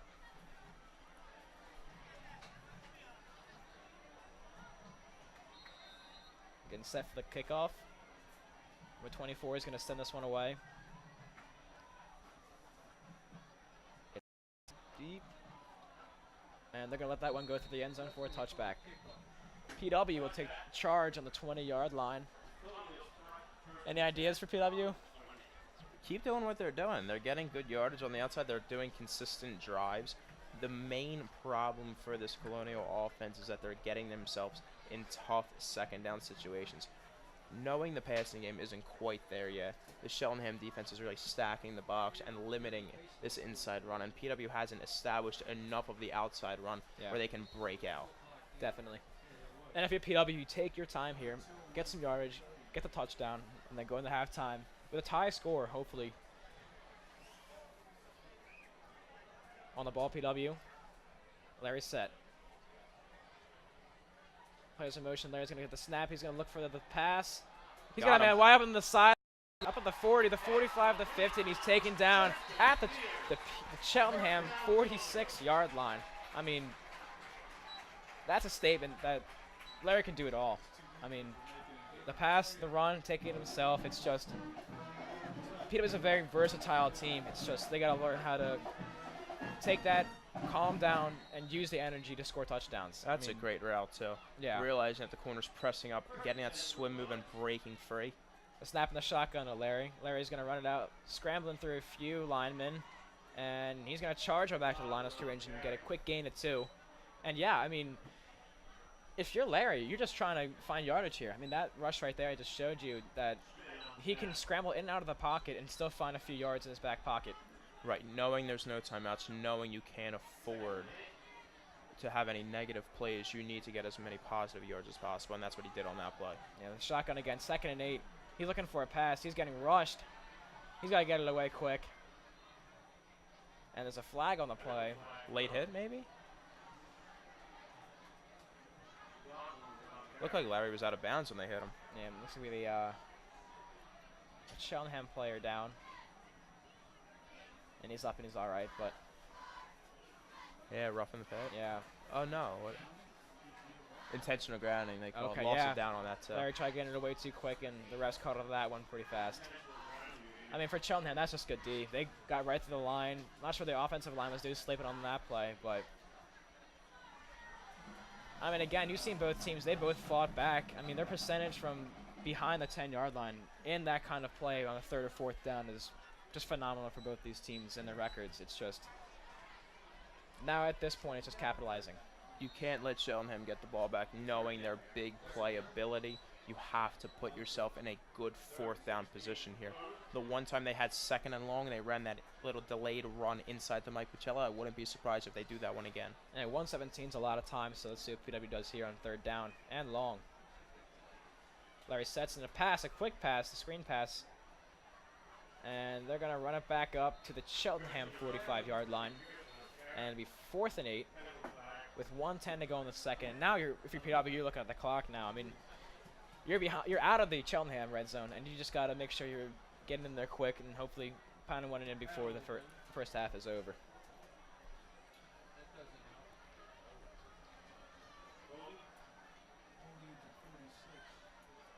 Another holding on PW. Yeah. I set that one back again.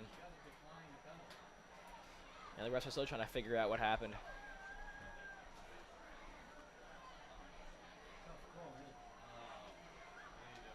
It would bring up a 4th down if Cheltenham declines this, but they might.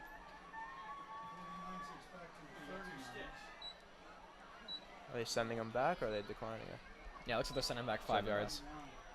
Not quite sure what the call is. Here we go. It's going to be a holding on PW. And that's going to send him back.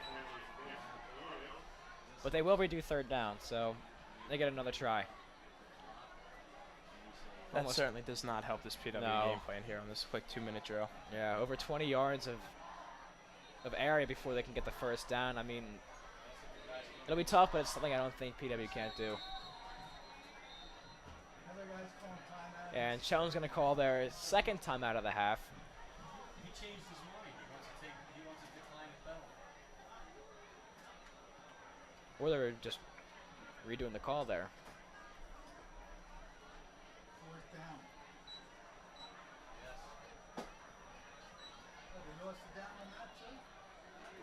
A little confusion in the field here. This is 4th down for PW. 4th and long. Larry's got to find something quick. He's going to get it back. He's going to hand it off to Dresden. Dresden's going to get some yardage. He's wide open. He's getting down to the 47-yard line for Cheltenham. Not enough for the 1st down, but that's going to give Cheltenham a little bit of trouble. And there's that delayed run again. Yeah. From Mike Pacella. He gets inside, good hole by the offensive line, and Mike Pacella just in the open field. He is very dangerous. He creates everything. 4th down here, same position they were last time. They tried that little Philly special, didn't work. I don't think they're going to run that one again. They could try a little inside run, but watch the tight end, Dylan Duran, right there. That little crossing pattern worked last time. I wouldn't be surprised if they try that again. The shotgun, which is now 4th and 5. And the pass is going to be Should be caught. complete. Yeah, he got it. Right on that Cheltenham 32-yard line.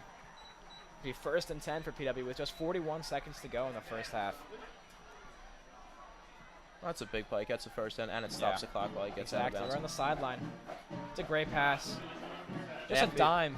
Right. They have to be aware of no timeouts. They have to be smart on their play calls here. They Snap in the shotgun. Larry's going to take a look deep downfield. He's going to take it himself. and some trouble in the pocket to be taken down for a loss of 2. You can't have that.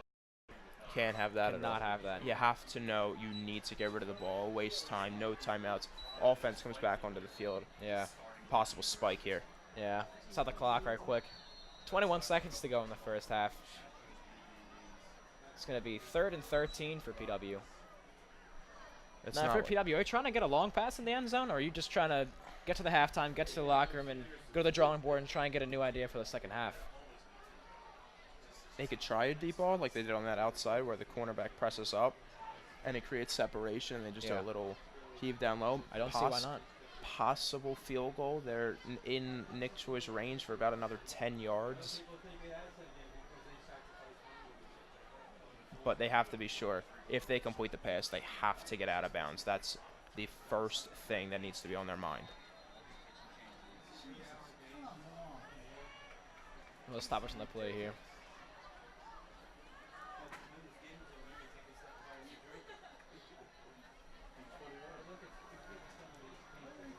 Fair call here. Delay a game. Yeah, delay the game on PW. And they're going to lose some yards here.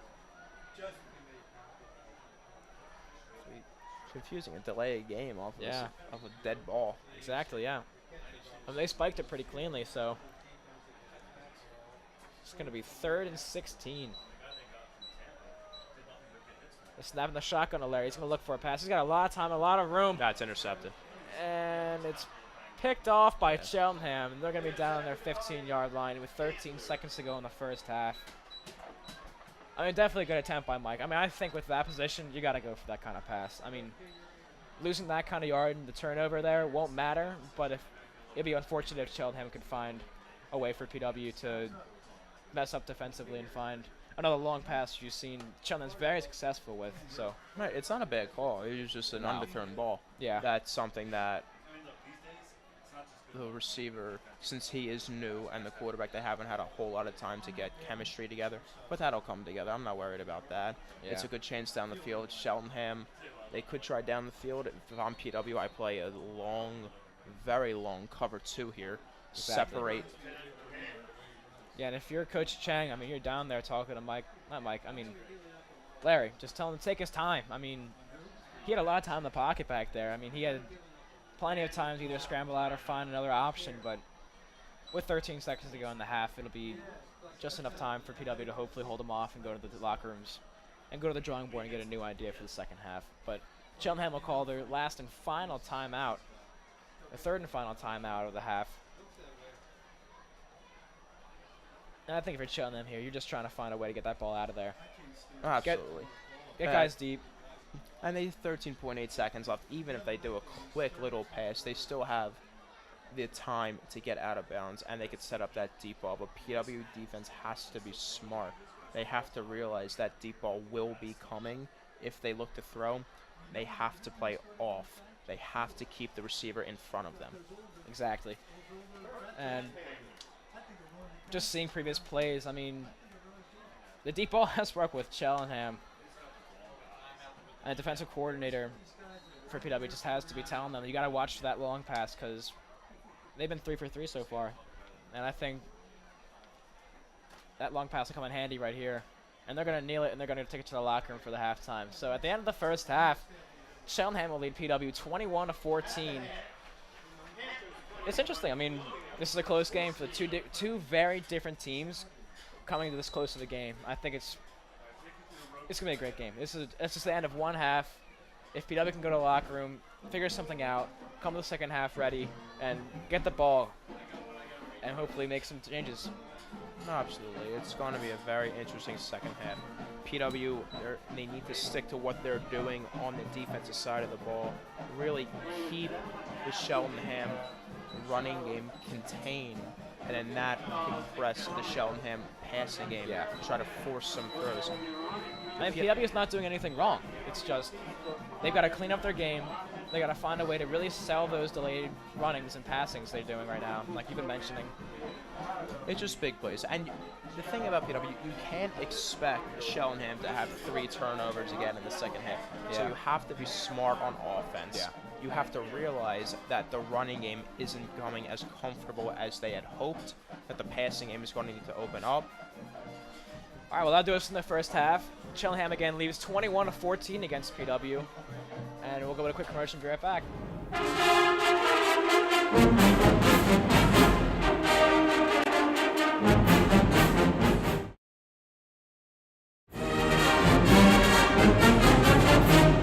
So we're back in the second half, back underway. So what are your thoughts on the first half real quick? It was a very good competitive first half. Both teams played very well on the offensive side of the ball. Defensive side needs a little work, but I think both teams made adjustments at halftime and are really going to improve in the second half. Yeah, this is a very competitive game, so we'll see how this one goes. Getting ready to go underway with the second half. The kickoff is up, and it's deep. And looks like they'll let this one go for another touchback, and PW will open their first drive of the second half on their own 20-yard line. So now we saw last half, they really ran the ball a lot. They took the ball outside, they found it successful, and they found passing the ball once in a while was also an advantage with the tight coverage of the inside line for Cheltenham. So what are your thoughts on what they're going to do this charging at the second half?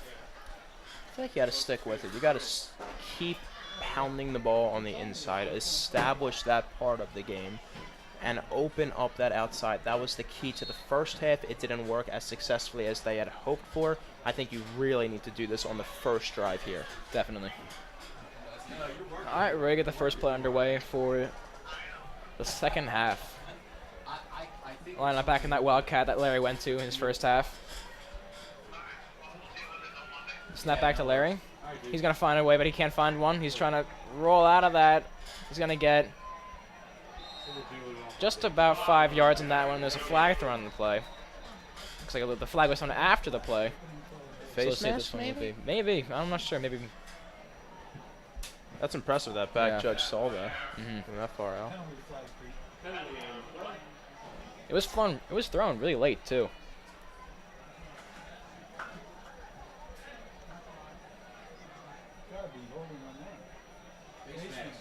He has to be a face mask. He called that one. So against Cheltenham, their first one charged in the second half, and that's 11 seconds in. And the flag's been flying everywhere this game, so these players are obviously doing anything they can to get Dresden or Picello down from the running back standpoint. Larry's going to line it back in the wildcat. He's going to hand it off, and he's going to gain about 3 or 4 yards in this rush. And that's fine. On a short first down, you just want to pick up small yardage plays, keep the drive going. You don't want to try for a big play. Just keep the momentum building up, especially coming out of half.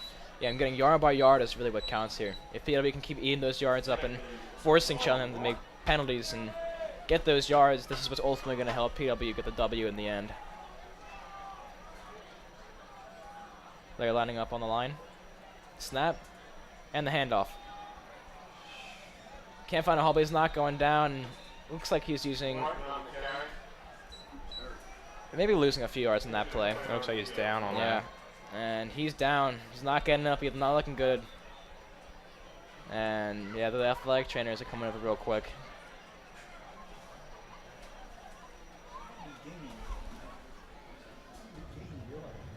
Yeah, down now is Kiev Martin, and early in this season, he's been having trouble, too. Yeah, I think he was out of injury for a while. Kiev is such a good player. He's a great physical runner. He's a very quick guy. The main issue with Kiev, and it's not his fault in any way, his size isn't helping him in terms of his position. But for what he's given, he can make some spectacular plays. Yeah, 5'9" senior, not being the tallest of all on the team, but really being that push PW needs in the backfield, and him being down with the ankle injury before this game coming up after the bye, it's just not looking good for him, and hopefully he's not grabbing that ankle down there. And that's very unfortunate. He was rolling around there. You know, it's a serious injury. You hate to see this, especially homecoming, senior year. It's very, very unfortunate. He's getting up. Yeah, he's in some trouble walking on that ankle, so.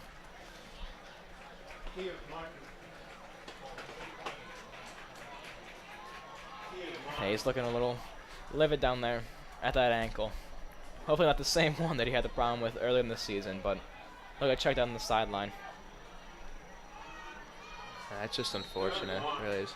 But anyway, play will presume a 3rd and 1 on PW's own 29-yard line.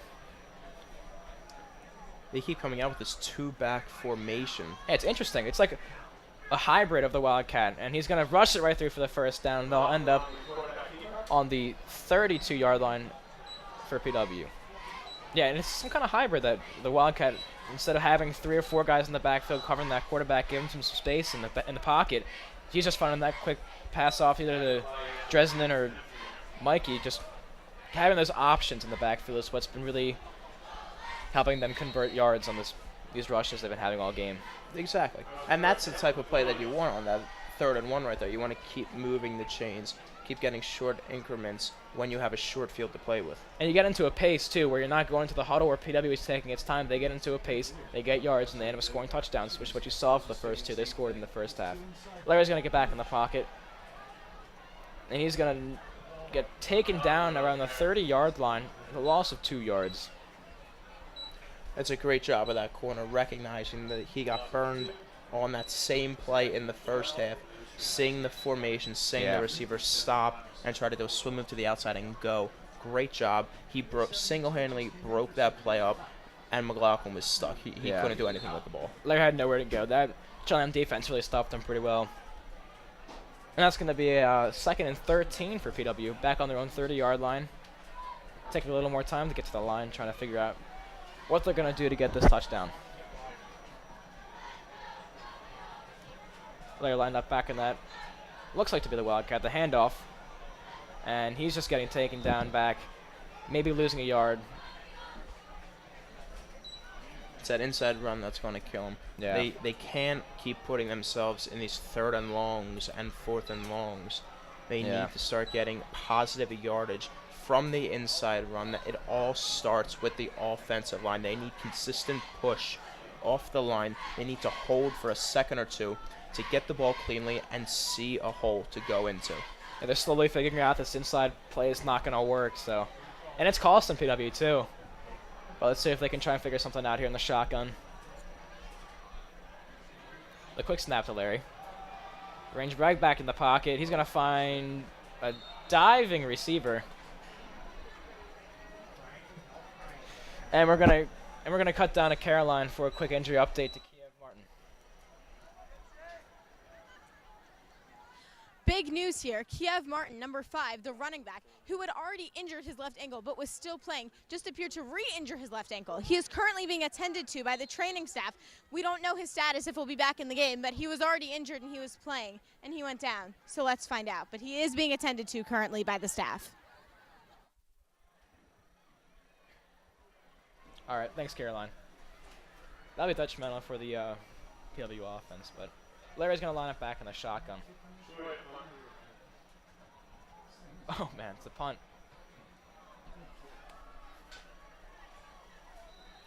And Cheltenham's going to get that ball back on their own 41-yard line.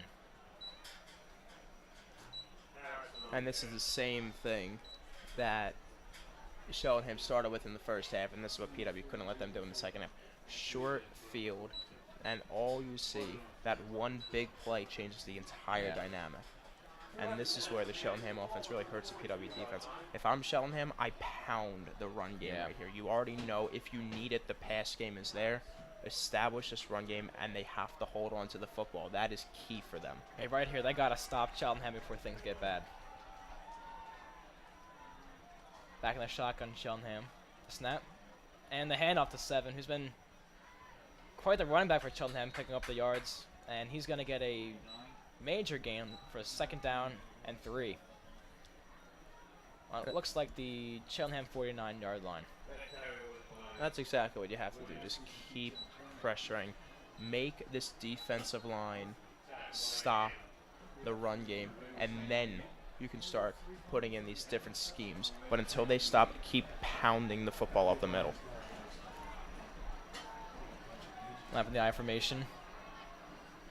Cheltenham with a quick handoff. And they're going to push for the 1st down and just a little bit more. And they're going to end up on the PW 44-yard line for 1st and 10. With 7:57 left to go in the 3rd quarter. And this is the thing with the Cheltenham offense, how they are running a very effective offense. They know that if the PW offense puts an extra guy in the box, then they can just throw that deep ball. But until they do that, they're going to keep running it. Yeah. It's looking to work, too, so they're going to let back in the eye. And they're going to hand it off again to number 3. And he's juking the tackles. He's getting the first down.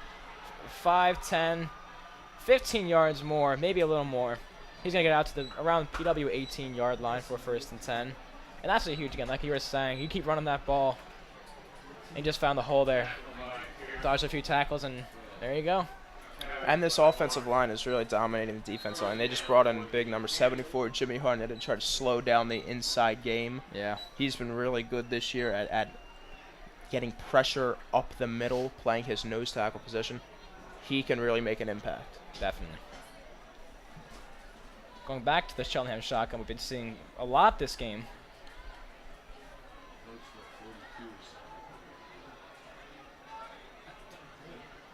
That looks like he's going to hand it off to number 7. He's going to try and find a hole, but it's stuffed at the line. And he's going to be taken down for maybe a loss.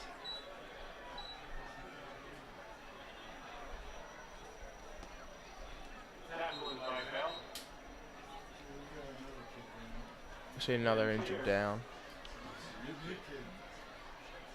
Yeah, these PW guys are falling like flies in this second half.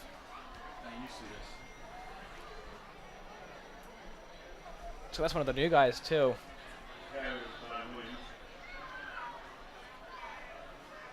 And on that point, too, I mean, these Chris and Christian, too, which seem to be like key players for PW coming into this game. I mean, being new to the school and hearing about their athletic excellence and their prior commitments, I mean, with this is looking too good. I mean, losing Kiev and one of the new guys who you hear is probably one of the key players right now, it's just, what are your thoughts?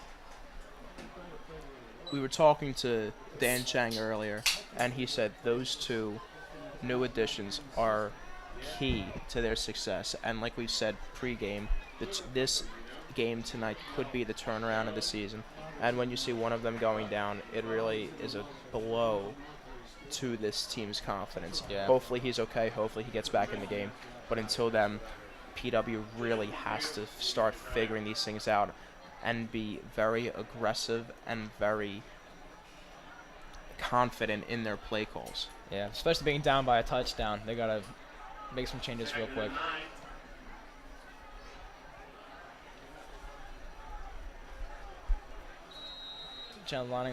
Cheltenham lining back up to the ball. Gonna snap in a quick pitch. Run it to the outside. He's gonna gain a few here. Getting out to around the PW 9-yard line for the first down, looks like. The first and goal. And Pete, like we were saying pre-drive, this is what Cheltenham needed to do. Get that run game and make PW stop it on a consistent basis before they start to change things up. If I'm Cheltenham, keep doing the exact same thing that they've been doing. Keep giving it up the middle.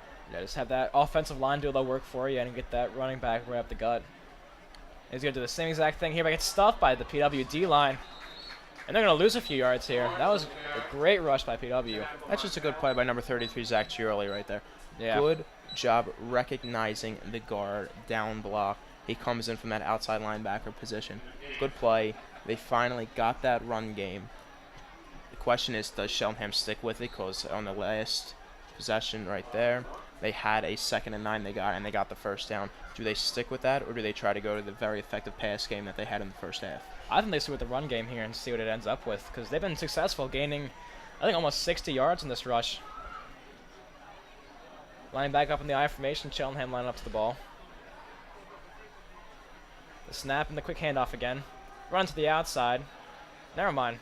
A pass, it got me too, but the play action pass is going to be complete for a touchdown. With 5:40 to go in the third quarter, Cheltenham leads this game 27-14. And man, their fake plays are even getting me too, so. Their diversions are excellent. Yeah. You fake the run to that way. You bring the receiver over there on a slant route all the way across. Bring the quarterback out. It's a fantastic play design, and they did it very effectively. If you're getting the spectators and the announcers, you're getting everyone on the field there too, and You know it's a good play then. yeah. The kick is good. All right, the score is now 28-14 PW with 5:40 left to go in the third quarter. We're going to cut real quick to Caroline on the sideline. Caroline? We're just over halfway through the third quarter here, and Cheltenham has scored again with a nice pass over the top. It is now 28-14, and the Colonials are down 2 possessions. There's plenty of time, but they're going to start working. They haven't scored since the first quarter. This could be a problem if the offense doesn't start working soon. Right now, 28-14 Cheltenham. It's a very good fact. I mean, if PW wants to go out in this game, I mean, they got to play like they played in the first quarter with a lot of aggression, intensity, and just very smart ball play. I mean, I'm not saying they haven't been playing smart this quarter, but I think they got to step up to the game that Cheltenham's playing right now. Well, this reminds me a little bit of when Cheltenham went up to Quakertown and beat them. Quakertown jumped out to a pretty early lead. They put up 14 points in the first half, and Cheltenham shut it down. And we said that pregame too. Cheltenham is a second-half team. And they're proving it tonight. They're playing excellent so far to start the third quarter. Again, leading 21-14 at the half. I mean, getting a quick touchdown within the first 10 minutes of the quarter. Cheltenham's going to kick it. It's a high and deep one. And they're going to let it go for a touchback. And the PW is going to try for their second time this quarter on their own 20-yard line. You know, down by 2 possessions right there. They got to start figuring some stuff out. They're sticking to their bread and butter, PW, which is trying to establish that run game. Thing is that they're not getting that push off the offensive line. If they can start doing that, it opens it up, and the pass game needs to be a little more effective because Cheltenham's defense knows they're not going to it. And being the third quarter now, PW should have feeling out the Cheltenham defense and see what Larry has in his back pocket here. He's going to run himself.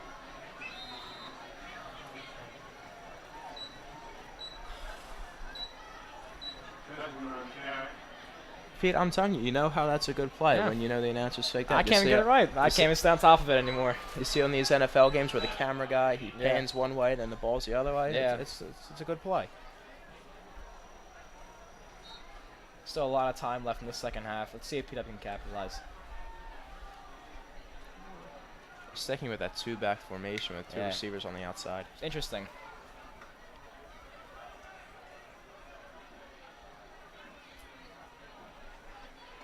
The snap back. And the fake handoff. And they're going to gain a few yards off this one. The clock's still running. I'll tell you, that's an aggressive play by the defensive line right there. Just grabbing him by the jersey and throwing him down. Pure strength. Just keeping him inside the markers there. It's just not easy, especially because the PW offense isn't awful. They've been playing pretty well. It's just Cheltenham has been capitalizing that kind of play. Line back up in that hybrid wildcat position. The handoff needs to run up the gut. And he's going to get out for the first down up to the PW 32-yard line. And right now we're going to set it back down to Caroline with an update with Kiev Barton's injury. Caroline?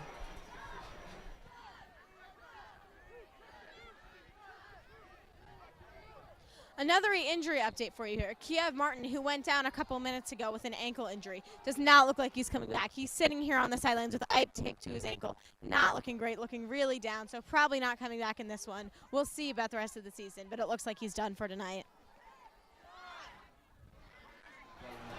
Thanks, Caroline. I mean, that's not good news for PW, but hopefully they can get past that. The snap back to Larry. He's going to be back in the pocket. He's going to try and go for a deep pass. Got him. Oh, just out of the fingers of the receiver. But, man, that would have been crazy yardage for PW, but... Yeah, the tight end, Dylan Duran, he burned his outside linebacker. He got him pretty deep, just a little bit too far on the pass by McLaughlin. But that's a good play. It's a very good play. Very good seam route by Duran right there. And he's only a sophomore, too. Think about how good he is going to be when he is a senior. Under this kind of pressure for varsity football in front of a crowd like this, I would definitely feel it for Larry right now. The snap and the pitch. Back to Mikey. He's going to run it up past the markers, and he's going to get just about 2 yards off this run. It's going to be a 3rd and 8. If Cheltenham holds on and wins this game, the story of the night is their open field tackling. They are not letting PW get any yards after contact. Yeah, it looks like a Cheltenham player's down right now. Tackle by Thomas. And you can tell the aggression here is really just amped up. Well, it's a key game for both teams. Cheltenham needs this game to make their push for a good playoff seed with Upper Dublin playing so well in Quakertown. And PW, they have very tough games against Harbour, Horsham, Upper Dublin, and Quakertown remaining. So they desperately need this game if they want their playoff hopes still alive. So this is a very important game with playoff implications for both teams. Definitely.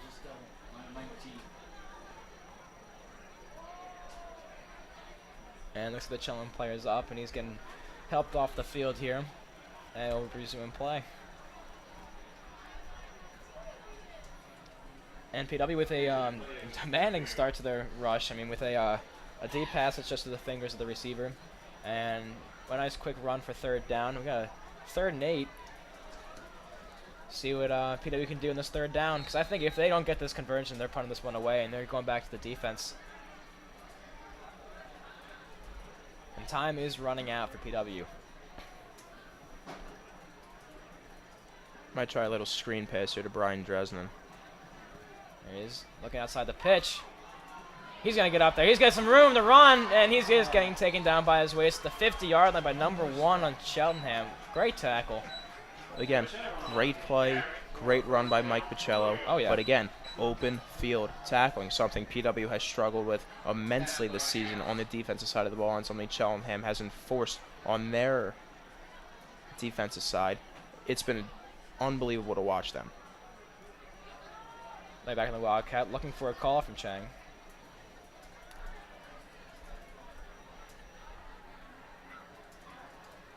And it's handed off back to Dresden up the gut, and he's going to get taken down for a 5-yard gain with forward progression. They need 3 guys to take him down. That says something. He does not go down. He does not go down easy. It's amazing to watch this guy run the football. And Cheltenham is a very strong defense, and that's just surprising to me. A fake handoff and another handoff to Dresden. He's going to take it for a 10-yard gain and the 1st down to the Cheltenham 35-yard line. Cheltenham's defensive line, they're playing and they're leaving the open middle. They're leaving the both A gaps on the left and right side open. That's why their PW's running it up the gut. Exactly. And their hurry-up offense right to the line right now. Looked like a false start there that they didn't call. Yeah.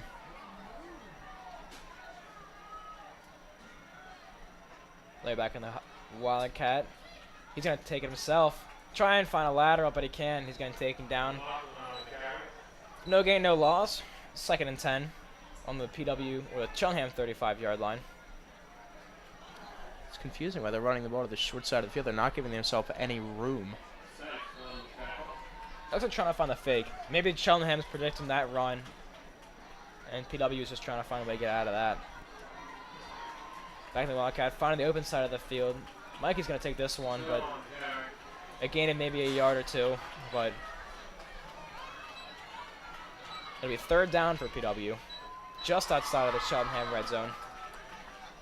And as the PW offensive line is trying to get to the 2nd level, they really need their running backs to start and block these defensive linemen, something that they've struggled with all night, and that's why the running backs have only gained 1 or 2 yards on those inside runs. Exactly. With only a minute left, the clock is running in the 3rd quarter, and time is running out, but they still have time to get 2 quick ones on the board. And one right now would be very helpful for PW. You can see Larry with a hurry-up offense from the huddle. In motion, he's going to pitch it. He's got some room to run, and he's be taken down at the 30-yard line. They didn't get the 1st down on that play, but the reason that play was successful is because Mike Pacello had an unbelievable seal on the outside to let him cut back in. And he gained a solid 5 yards on that play, which brings up a manageable 4th down. That's a play by Mike Pacello that goes unnoticed in the score sheet, but you look at that on film, that's a big, big play.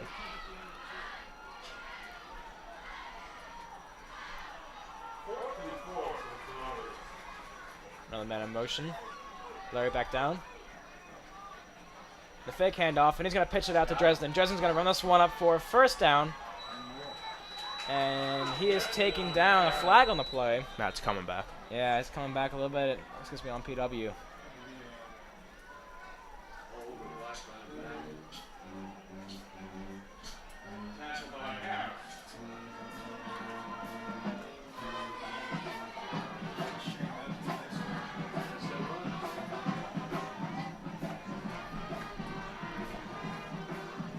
No matter what the call is, that will be the last play of the third quarter. Yeah, and the third quarter comes to an end. 28 Cheltenham and 14 PW. Well, PW's running out of time. I mean, if they can't think of something fast,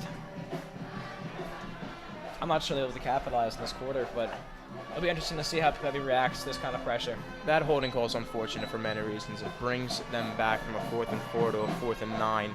They got the first down on the play that was negated, but it's a longer 4th down, and that drive was a continuous good drive of the run game, and that's really a shot. If they don't get this first down, that's a complete blow to this offense. Definitely. We got one more 12-minute set here in the fourth quarter. Larry's going to snap it. Take it himself in the backfield. He's going to find the pass, and looks like the receiver's going to lose his footing. There's no flag on the play, but it seems Cheltenham will get the ball. A little confused on the call. They did that same call when Larry threw that interception. I'm not quite sure why they would go away from the play. Yeah. That Brian Dresden got 15 yards on that. They call it back. Yeah, PW's going to figure out their offensive line, or else Larry's not going to have a chance to get that ball off or hand it off in any way, or run the ball, which he's been doing very good this game, but they just got to clean that up a little bit. That was a good play by Brian Martin, too, number 57, protecting the quarterback on that play, allowing him to throw the ball.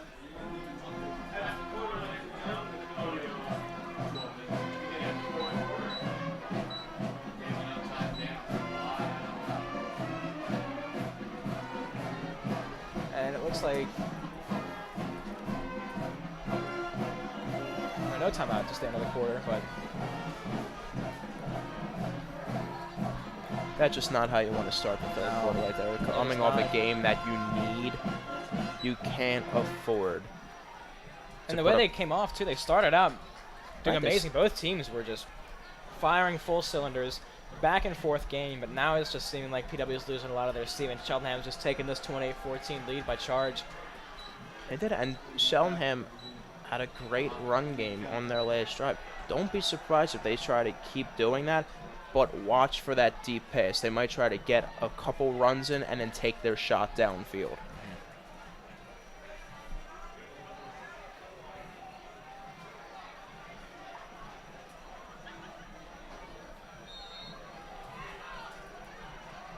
Lining up in the shotgun.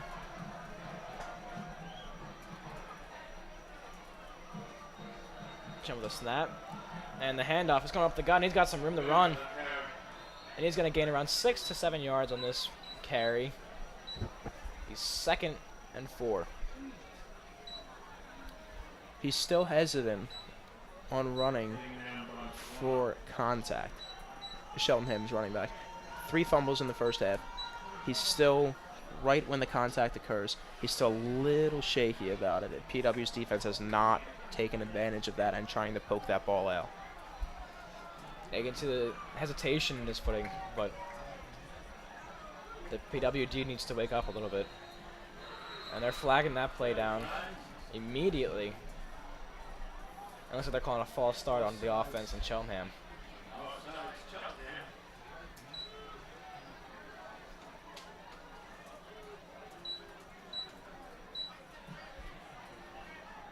Now bring Cheltenham back 5 yards. So this is an advantage. I mean, Cheltenham is what, 5th penalty of the game currently? Yeah. It's an advantage to PW, but just obviously if they have to capitalize on that opportunity. So hopefully this drive is a little different for the PW defense. They hand off in the I formation. And it's going to take a large amount of Colonials to take that number 7 Cheltenham down. That's a great job of the PW defense swarming to the ball. Whenever Cheltenham lines up in that power I, you know they're running power football. Wouldn't be surprised for a 3rd and 5 to see another run here, but like I was saying before the drive, wouldn't be surprised if they take their shot downfield. It's been notorious for Cheltenham so far. That shotgun, the PW has been very wary of that. They've been just above 75% on that throw. And they're going to hand it off again. He's going to get a lot of room to run. He's still not going down. He's down to 45, down to the 41-yard line for the PW Colonials. Or for the Cheltenham in the PW Colonials zone. It's a huge first down. With 10:22 to go in the 4th quarter. Time is running out fast. That's that little run that we were talking about before, just a little shotgun pre-read snap. The thing about PW defense is that if you look at them on the field, they are a little small. Their linebackers are a little small. The defensive line isn't as big. The Cheltenham offensive line is killing them with their push. Yeah. Like we said before, bringing big number 74 Jimmy Harnan could bring a stop to the inside run game, but Cheltenham's outside run game too is really impactful in the second half. The offensive line is just the reason why this Cheltenham offense is so successful. Look at that hole they made for him, and will pick up a gain of 3 yards or 4.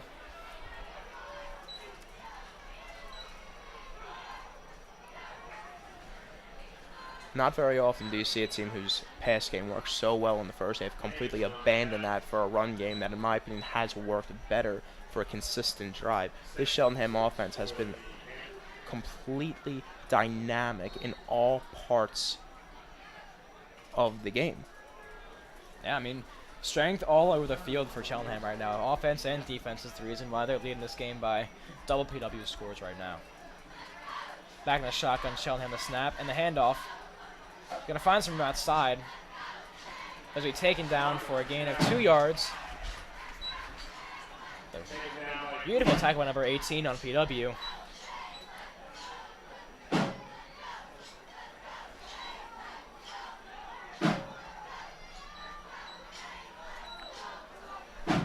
That brings up a very easy 3rd and 3. I wouldn't be surprised if they run it again. PW, I'm surprised they really haven't dialed up any blitzes in the second half. Try to get into the backfield, a little delayed blitz. You're back in the shotgun, Cheltenham. They've been feeding off that shotgun on the offensive line, giving the quarterback a ton of time in the backfield. They're doing that run again. Yeah. And after 3, he's going to find the opposite side gap. He's going to get loose and get tackled down at the PW 27-yard line for 1st and 10 for the Panthers. That's just good play calling, taking what the defense gives you. Yeah. I mean, Cheltenham has just been feeding off of that shotgun handoff and finding it. Just those running backs for Cheltenham, just very skilled and very athletic for finding that hole anywhere in the offensive line the offensive line's given them. So, line me up in the I formation this time, Cheltenham. The snap and the pitch. Back to number 3. He's breaking 3 of some tackles.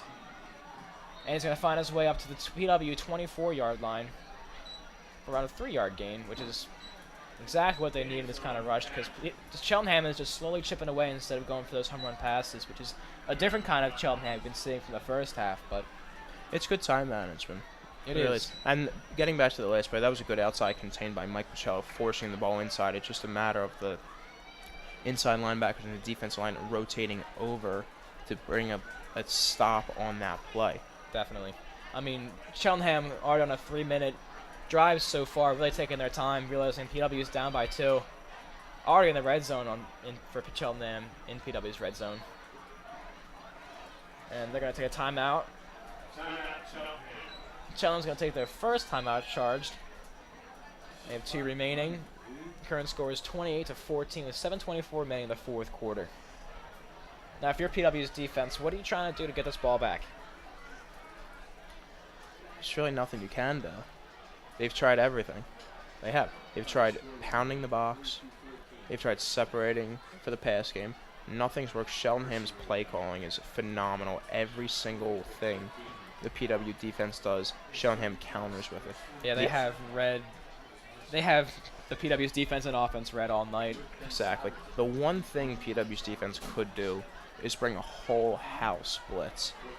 If you know Cheltenham's running the ball, there's no need for a high safety. There's no need for an outside corner unless you want to contain, but they're not running to the outside. They're pounding it up the middle. Yeah. You need to stop Cheltenham's inside run game. That would create more difficult situations for the Cheltenham offense. Cheltenham lining back up in the infamous shotgun on their own on the PW 25-yard line. Back to the handoff. He's going to try and find a hole, but is taken down back to the line of scrimmage. It takes 4 Colonials to take him back almost 10 yards, but we'll be back to a 3rd and 7. Third time's a charm, Peter, I'll tell you. Third time this drive they ran that play, PW finally started to figure it out. They put themselves in a very good 3rd down position to try and get the ball back to the offense. There's still plenty of time left, 7 minutes left in the game. And the clock's running too.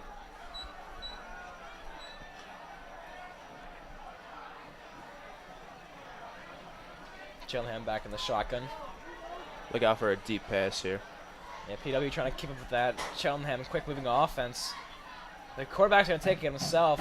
Up the middle, he's going to take the flag down the play, and he's going to take it out of bounds, and the clock will stop at 6:34. That's going back. That helps PW. It brings Cheltenham back out of field goal range. A very difficult 3rd down, and it stops the clock for the offense.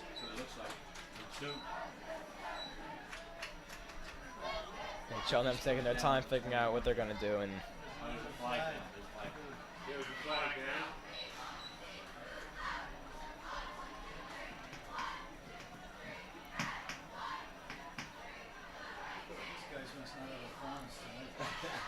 still unsure what the call is.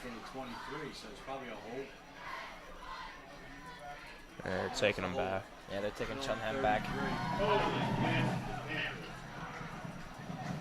A very large loss, especially with the gain that the quarterback had in that run. They would have been at a 3rd and 2 or 1 right there. And we haven't seen that today either. We haven't Yeah. seen a design QB run. It's something that, again, Cheltenham has done effectively, and they've confused the PW defense. And they're very reliable on the passing game and running game, especially in that shotgun. They're taking advantage of PW's loose defense right now. And for PW, you got to step it up. Halfway through the 4th quarter, the snap, the handoff. He's finding some room outside, taking it out of bounds at the 31-yard line.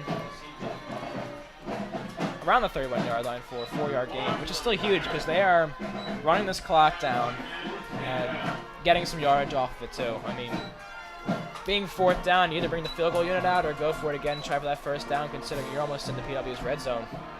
Well, I feel like you have to go for this here. You got nothing to lose. You're up by 2 touchdowns.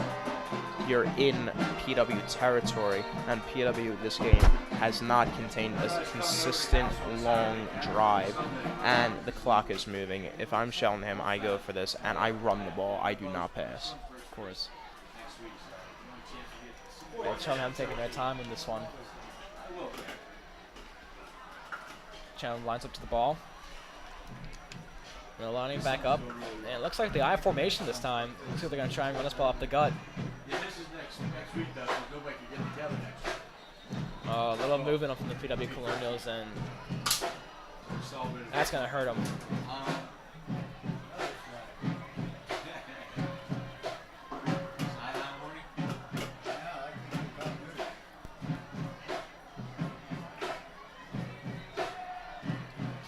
Oh, delay a game. Yeah, delay game. Wow.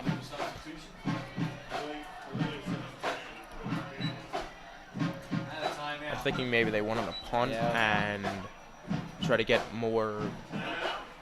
You can tell the Cheltenham offense is on the same page right now. Oh, yeah. And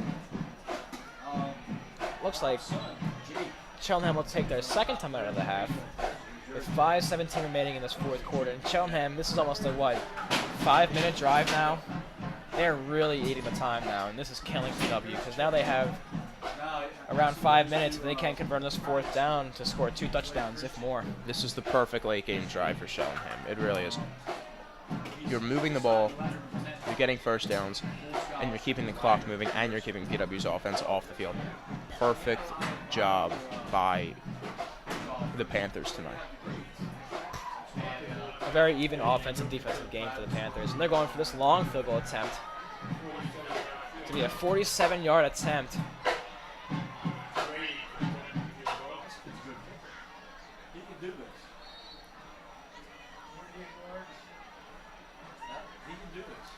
Here's a snap.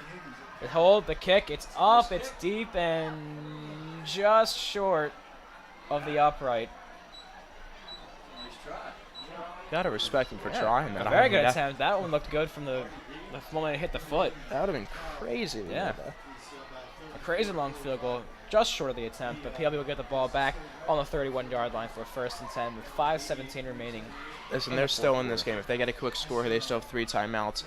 That's a big confidence booster, stopping the Panthers on that drive. The offense needs to start getting going. Time's running out, but they still have some time to make up ground. They need to find the pace they had in the first quarter when they scored their first 2 touchdowns, which they haven't scored again since the first quarter. But if PW can capitalize here, they can get a chance really quickly to get one back again.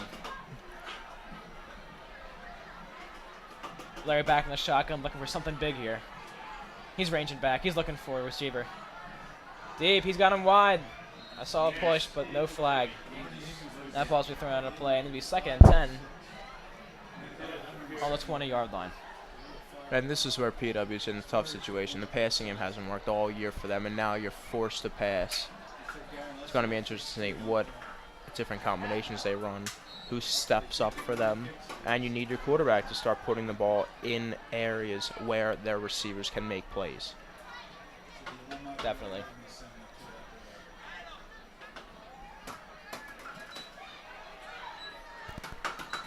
Larry lets up to the ball, and a quick screen pass out. He's going to gain a few off that one, but they got to hurry back up to that ball because that clock is melting. Going to be out to their own 29-yard line. 24-yard line, excuse me. It's been an interesting game plan by Dan Chang tonight. Yeah. They A tried very full running game. Right, they tried to establish that run game. It hasn't worked. It didn't work in the first half. It didn't work in the second half. The passing game didn't come around yet. And right now it looks like there's confusion on the field. They're not used to this situation right now where they are forced to pass. Yeah, this one may be a delayed game right here if he can't get it off quick enough. The snap's off. Larry's going to try and find a receiver. Ranging back way in the 10-yard line. He's got to get rid of that one, but pushed out of bounds with a huge loss. Back to their own 18-yard line. That's a huge loss right there. That one's going to cap it off, I think. I think if he's got to find a receiver quick, and if he can't get it off like that right out of bounds, losing that much yards, it's just going to be a nightmare for PW to come back to bite them. Right, it was supposed to be a delayed screen. You could see the PW offensive line letting the defensive line coming up and getting to the second level and getting out for the running back. The problem is that Cheltenham's defense has been so good tonight recognizing all these plays that one of their defensive ends rotated over and covered the running back, and that busted the play. And in that sort of play, there was no type of improvisation that you could do. It either works or it doesn't. And that time, it didn't work. Yeah, I mean, and you could also sense the miscommunication in the backfield. They just had trouble communicating, and that's just going to cost them still. And it looks like it's also a delayed game penalty that we were talking about before, and that's going to set them back to their own 10-yard line, which is now this is a 3rd and 20. This is just worst-case scenario for the PW offense. They're doing really nothing to put themselves in a position to win. No. Unforced errors on the offensive side. They're not blocking as well as they really could have been, and they did in the first half.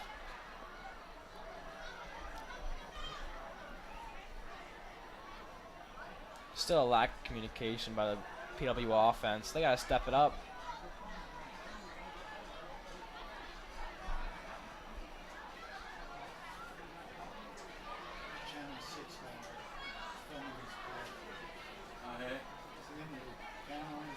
Not just the PW line, but it looks like on the field in general there's a little confusion of the ball placement.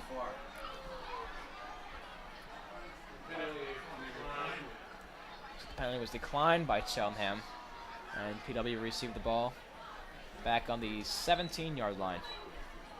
It's not as long, but still quite a bit back from the marker. Right, and that'll bring up 4th, so you need this first down here. You got to pass the ball. Cheltenham knows you will. They're going to be playing off the ball. Yeah, Larry's looking for a deep one because they need money balls now. The deep pass. This one's got a chance. And he's going to lose. Number 1, he's going to lose his footing on PW. And no flags. And it looks like Cheltenham will be taking the ball on the PW 17. And we're going to come back down to sideline reporter Caroline.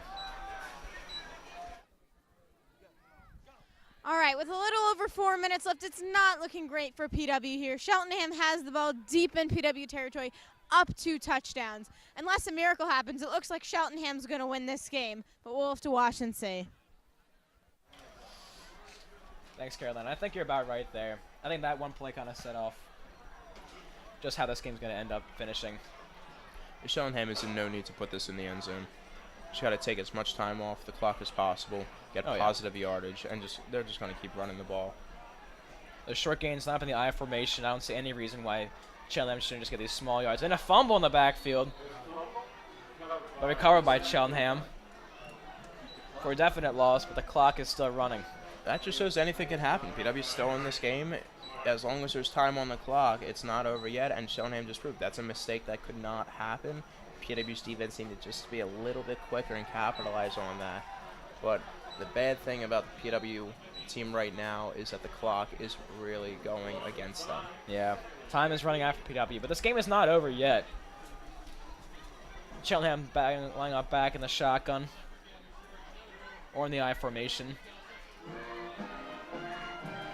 Looking to run this ball.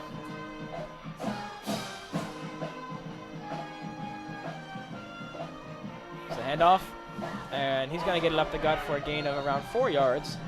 Still just behind that 10-yard marker, around the 20-yard line. And the clock running around 3 minutes left to go in this 4th quarter. And I'm just looking down on the field, and it's just to add more bad things to this PW team. I see Kiev Martin, a key running back, on crutches on the sideline. Yeah, undressed and in tapes too. And still no exact update on one of the Pierce twins, but seeing him limp off the field wasn't too good either. Back in the I formation, Cheltenham's going to line up.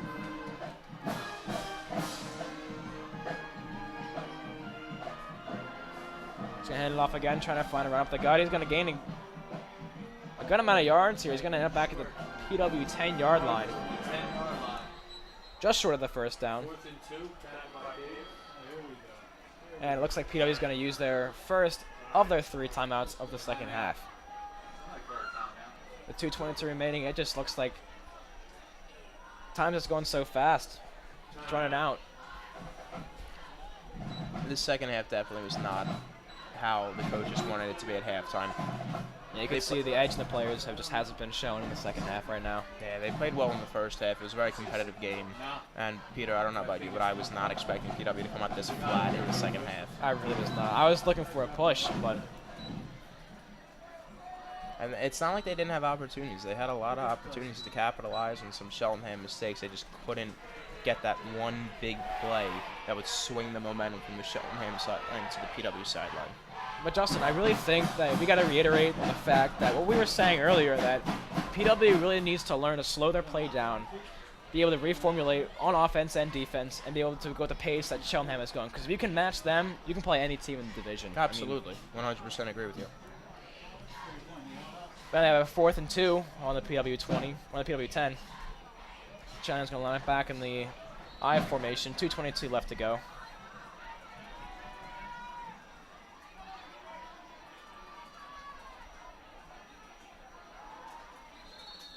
And they're going to throw some flags here. Looks like PW might have jumped off sides, which gives Cheltenham a first down. Yep. PW jumped, and they're going to... Oh, no, they got a false start on that. On Cheltenham. Excuse us, but that'll be a 4th and 8. They're bringing the field goal for Cheltenham. Yeah, they're bringing the field goal unit out, and it looks like they're going to go for this one. I'll tell you, their kicker almost reached a 47-yarder, so yeah, it definitely makes you think that at 32-yarders, nothing to him. Yeah. Same height, a little bit more power. Kicks up. It's a little line drive, but it's going to be good. I think the score 31-14. Cheltenham is going to lead with 2:19 remaining in the fourth quarter. And I'm not sure, Justin, but I think time's just run out. Yeah, I do too. There's a flag on the play, though, so I don't know if this is going to impact the field goal attempt or this is going to be on PW and it's going to be declined. Decline it. Don't take points off the board.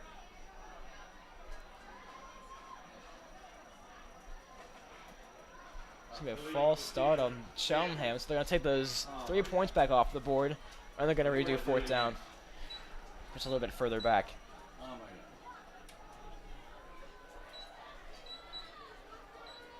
Oh. Now he's gonna kick it. 7 yards. It kicks up. It's high. Is it enough, though? Looks wide. And it's no good. A little wide to the right. But definitely a great attempt. That one had the distance just enough, but just carried a little bit to the right. But a very good kick. It's very funny, actually. If you look at the way that they set up, before the ball's placed, the kicker's running up. It's like it has to be completely perfect timing. And it has been on these 3 kick attempts. Definitely. Quick score on kick. All right, so quick update. It's 28-14. Cheltenham's going to take a demanding lead, but 2:14 left to go in the fourth quarter. Let's see if Larry can pull anything off with just the 2-minute warning leering off in the distance with 14 seconds away. Yeah, you got to do a quick 2-minute drill here. They're doing a 2-back set again in the backfield. Makes you think that they haven't not run the ball from this set. And I don't think if you don't toss this one away, the one is complete. Absolutely taken out of bounds by number 32 on Cheltenham, but complete pass, and that'll be enough for the, I believe, first down for PW on the 30-yard line. Clock's still moving, though. That's something that you had to get out of Yeah. bounds. PW has to utilize those timeouts real soon. And he's going to get some space, look for a pass.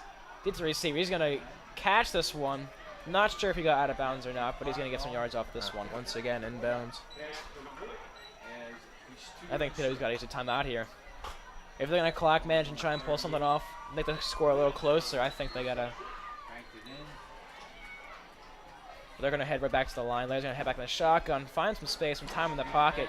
Getting rushed. He found a short little pass. He's going to gain a few yards off this one. PW's going to run it up to the 50-yard line for 1st and 10. There he is, though. Brian Dresden never giving up until the clock hits zeros. Good job. Something he did not have last year that he has significantly improved is his screen game and ability to catch out of the backfield. Definitely. Line back in the constant shotgun.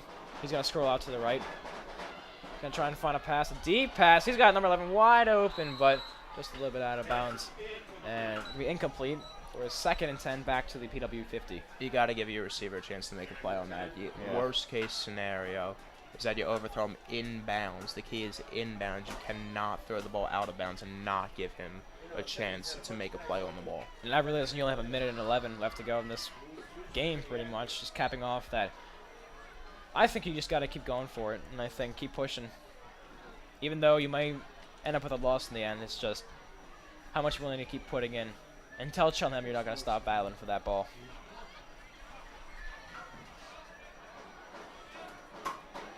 Back in the shotgun, Larry's going to receive a deep pass. Intercepted by Cheltenham at the 30, and they're going to run it back down to the 40. Back to the 50. He's still on his feet. He's running down the sideline, and he's taken out of bounds.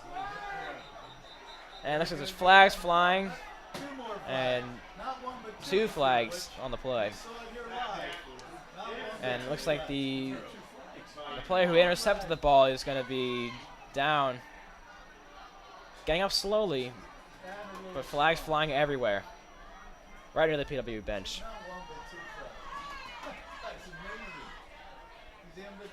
Ref's doing a good job separating this little scramble, but Cheltenham will have the ball on the PW 39-yard line with 59 seconds remaining in the fourth quarter. It's just an underthrown ball by Larry McLaughlin. It's something, like we said the previous play to Josh Lynch, you have to give your receiver a chance. Underthrown, good coverage by the safety on that. And on the tackle, Brian Dresden could get a little aggressive sometimes, tackles a guy out of bounds. You got to be a little smart. You can't do that all the time. But like we said, his toughness, his aggressiveness, he keeps playing until the clock hits zeros, and that's what you want, even if it does cost you a 15-yard penalty. Yeah.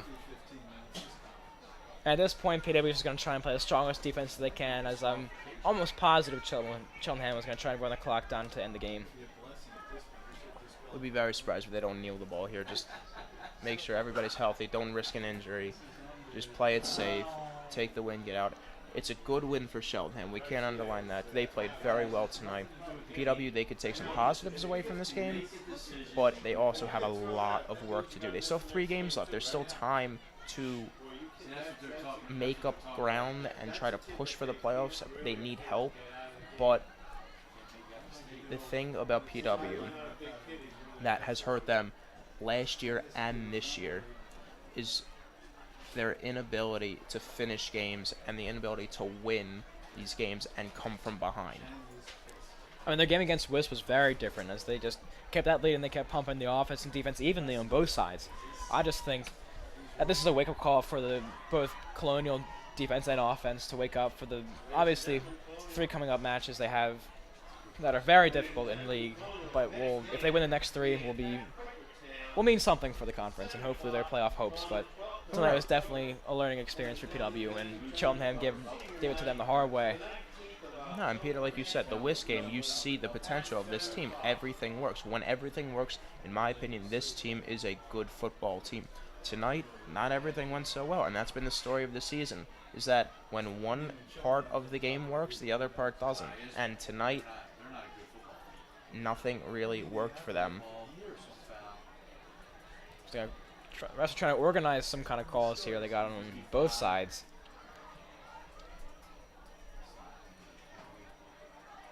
Looks like both penalties are on, 2 penalties on PW and 2 penalties on Cheltenham, but both are going to be waved off, and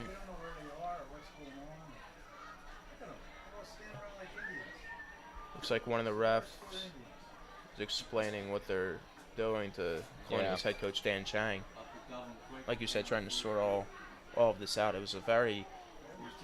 all the penalties in this game, too, just been adding up for both PW and Cheltenham. You can see the effects with both teams just losing yardage, but then Cheltenham just prevailing and just getting all this yardage from the running game and their passing game, definitely, which has been a huge mark on their game so far, which 3 of the touchdowns have been provided by deep 30-plus yard passes. And bad penalties, not just from PW, but Cheltenham too. Bad penalties, penalties that you did not need, penalties that did not help you at all. It looks like they're going to be moving this ball way up to where the spot of foul occurred, up to the PW 22-yard line, while Cheltenham will take over with 59 seconds remaining. Looks like they're just going to nail it and run the clock down. Yeah.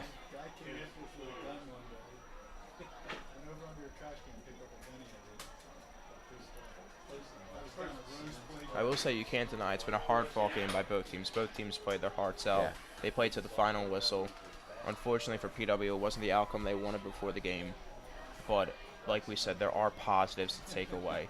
The heart and determination of this team is nothing to be undermined. It's a great way, and it's a great thing that they could take away from this game, is that they have a very good ability to win these games. I mean, you see, they were in the game most of the time. They had chances to win. Just didn't work out for them. Yeah, like you just said, both teams put their heart and soul into this game. This game meant a lot for both teams. One for a better playoff push and one for just a general playoff push for PW. But I think you're right. I think both teams really played hard tonight. And one was a learning experience and a great homecoming night for one. And the other side was a great win. And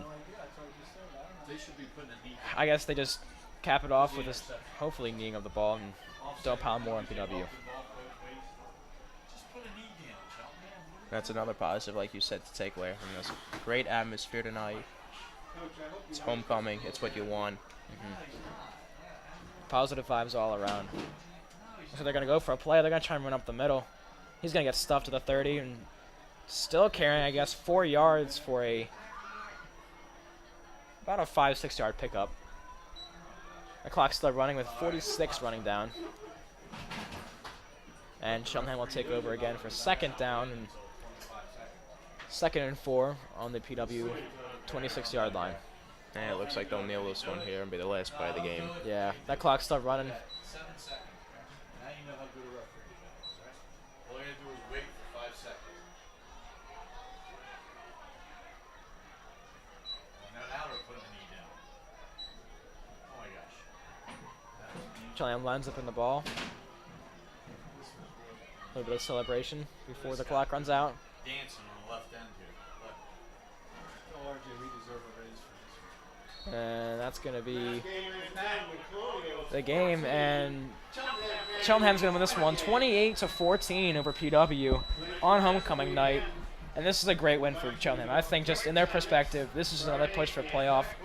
And PW, again, like we've been saying, this is a learning experience. I think just the effort both teams put in, I think it's just great that they both shake hands at the end of the game and go their separate ways. And a learning experience for both going into their future games. I think with 3 remaining, PW's record will go to 1-5 in the league, and Cheltenham will improve to a 5-2. And we're going back down to the sideline for Caroline, just to tune out real quick in a few moments.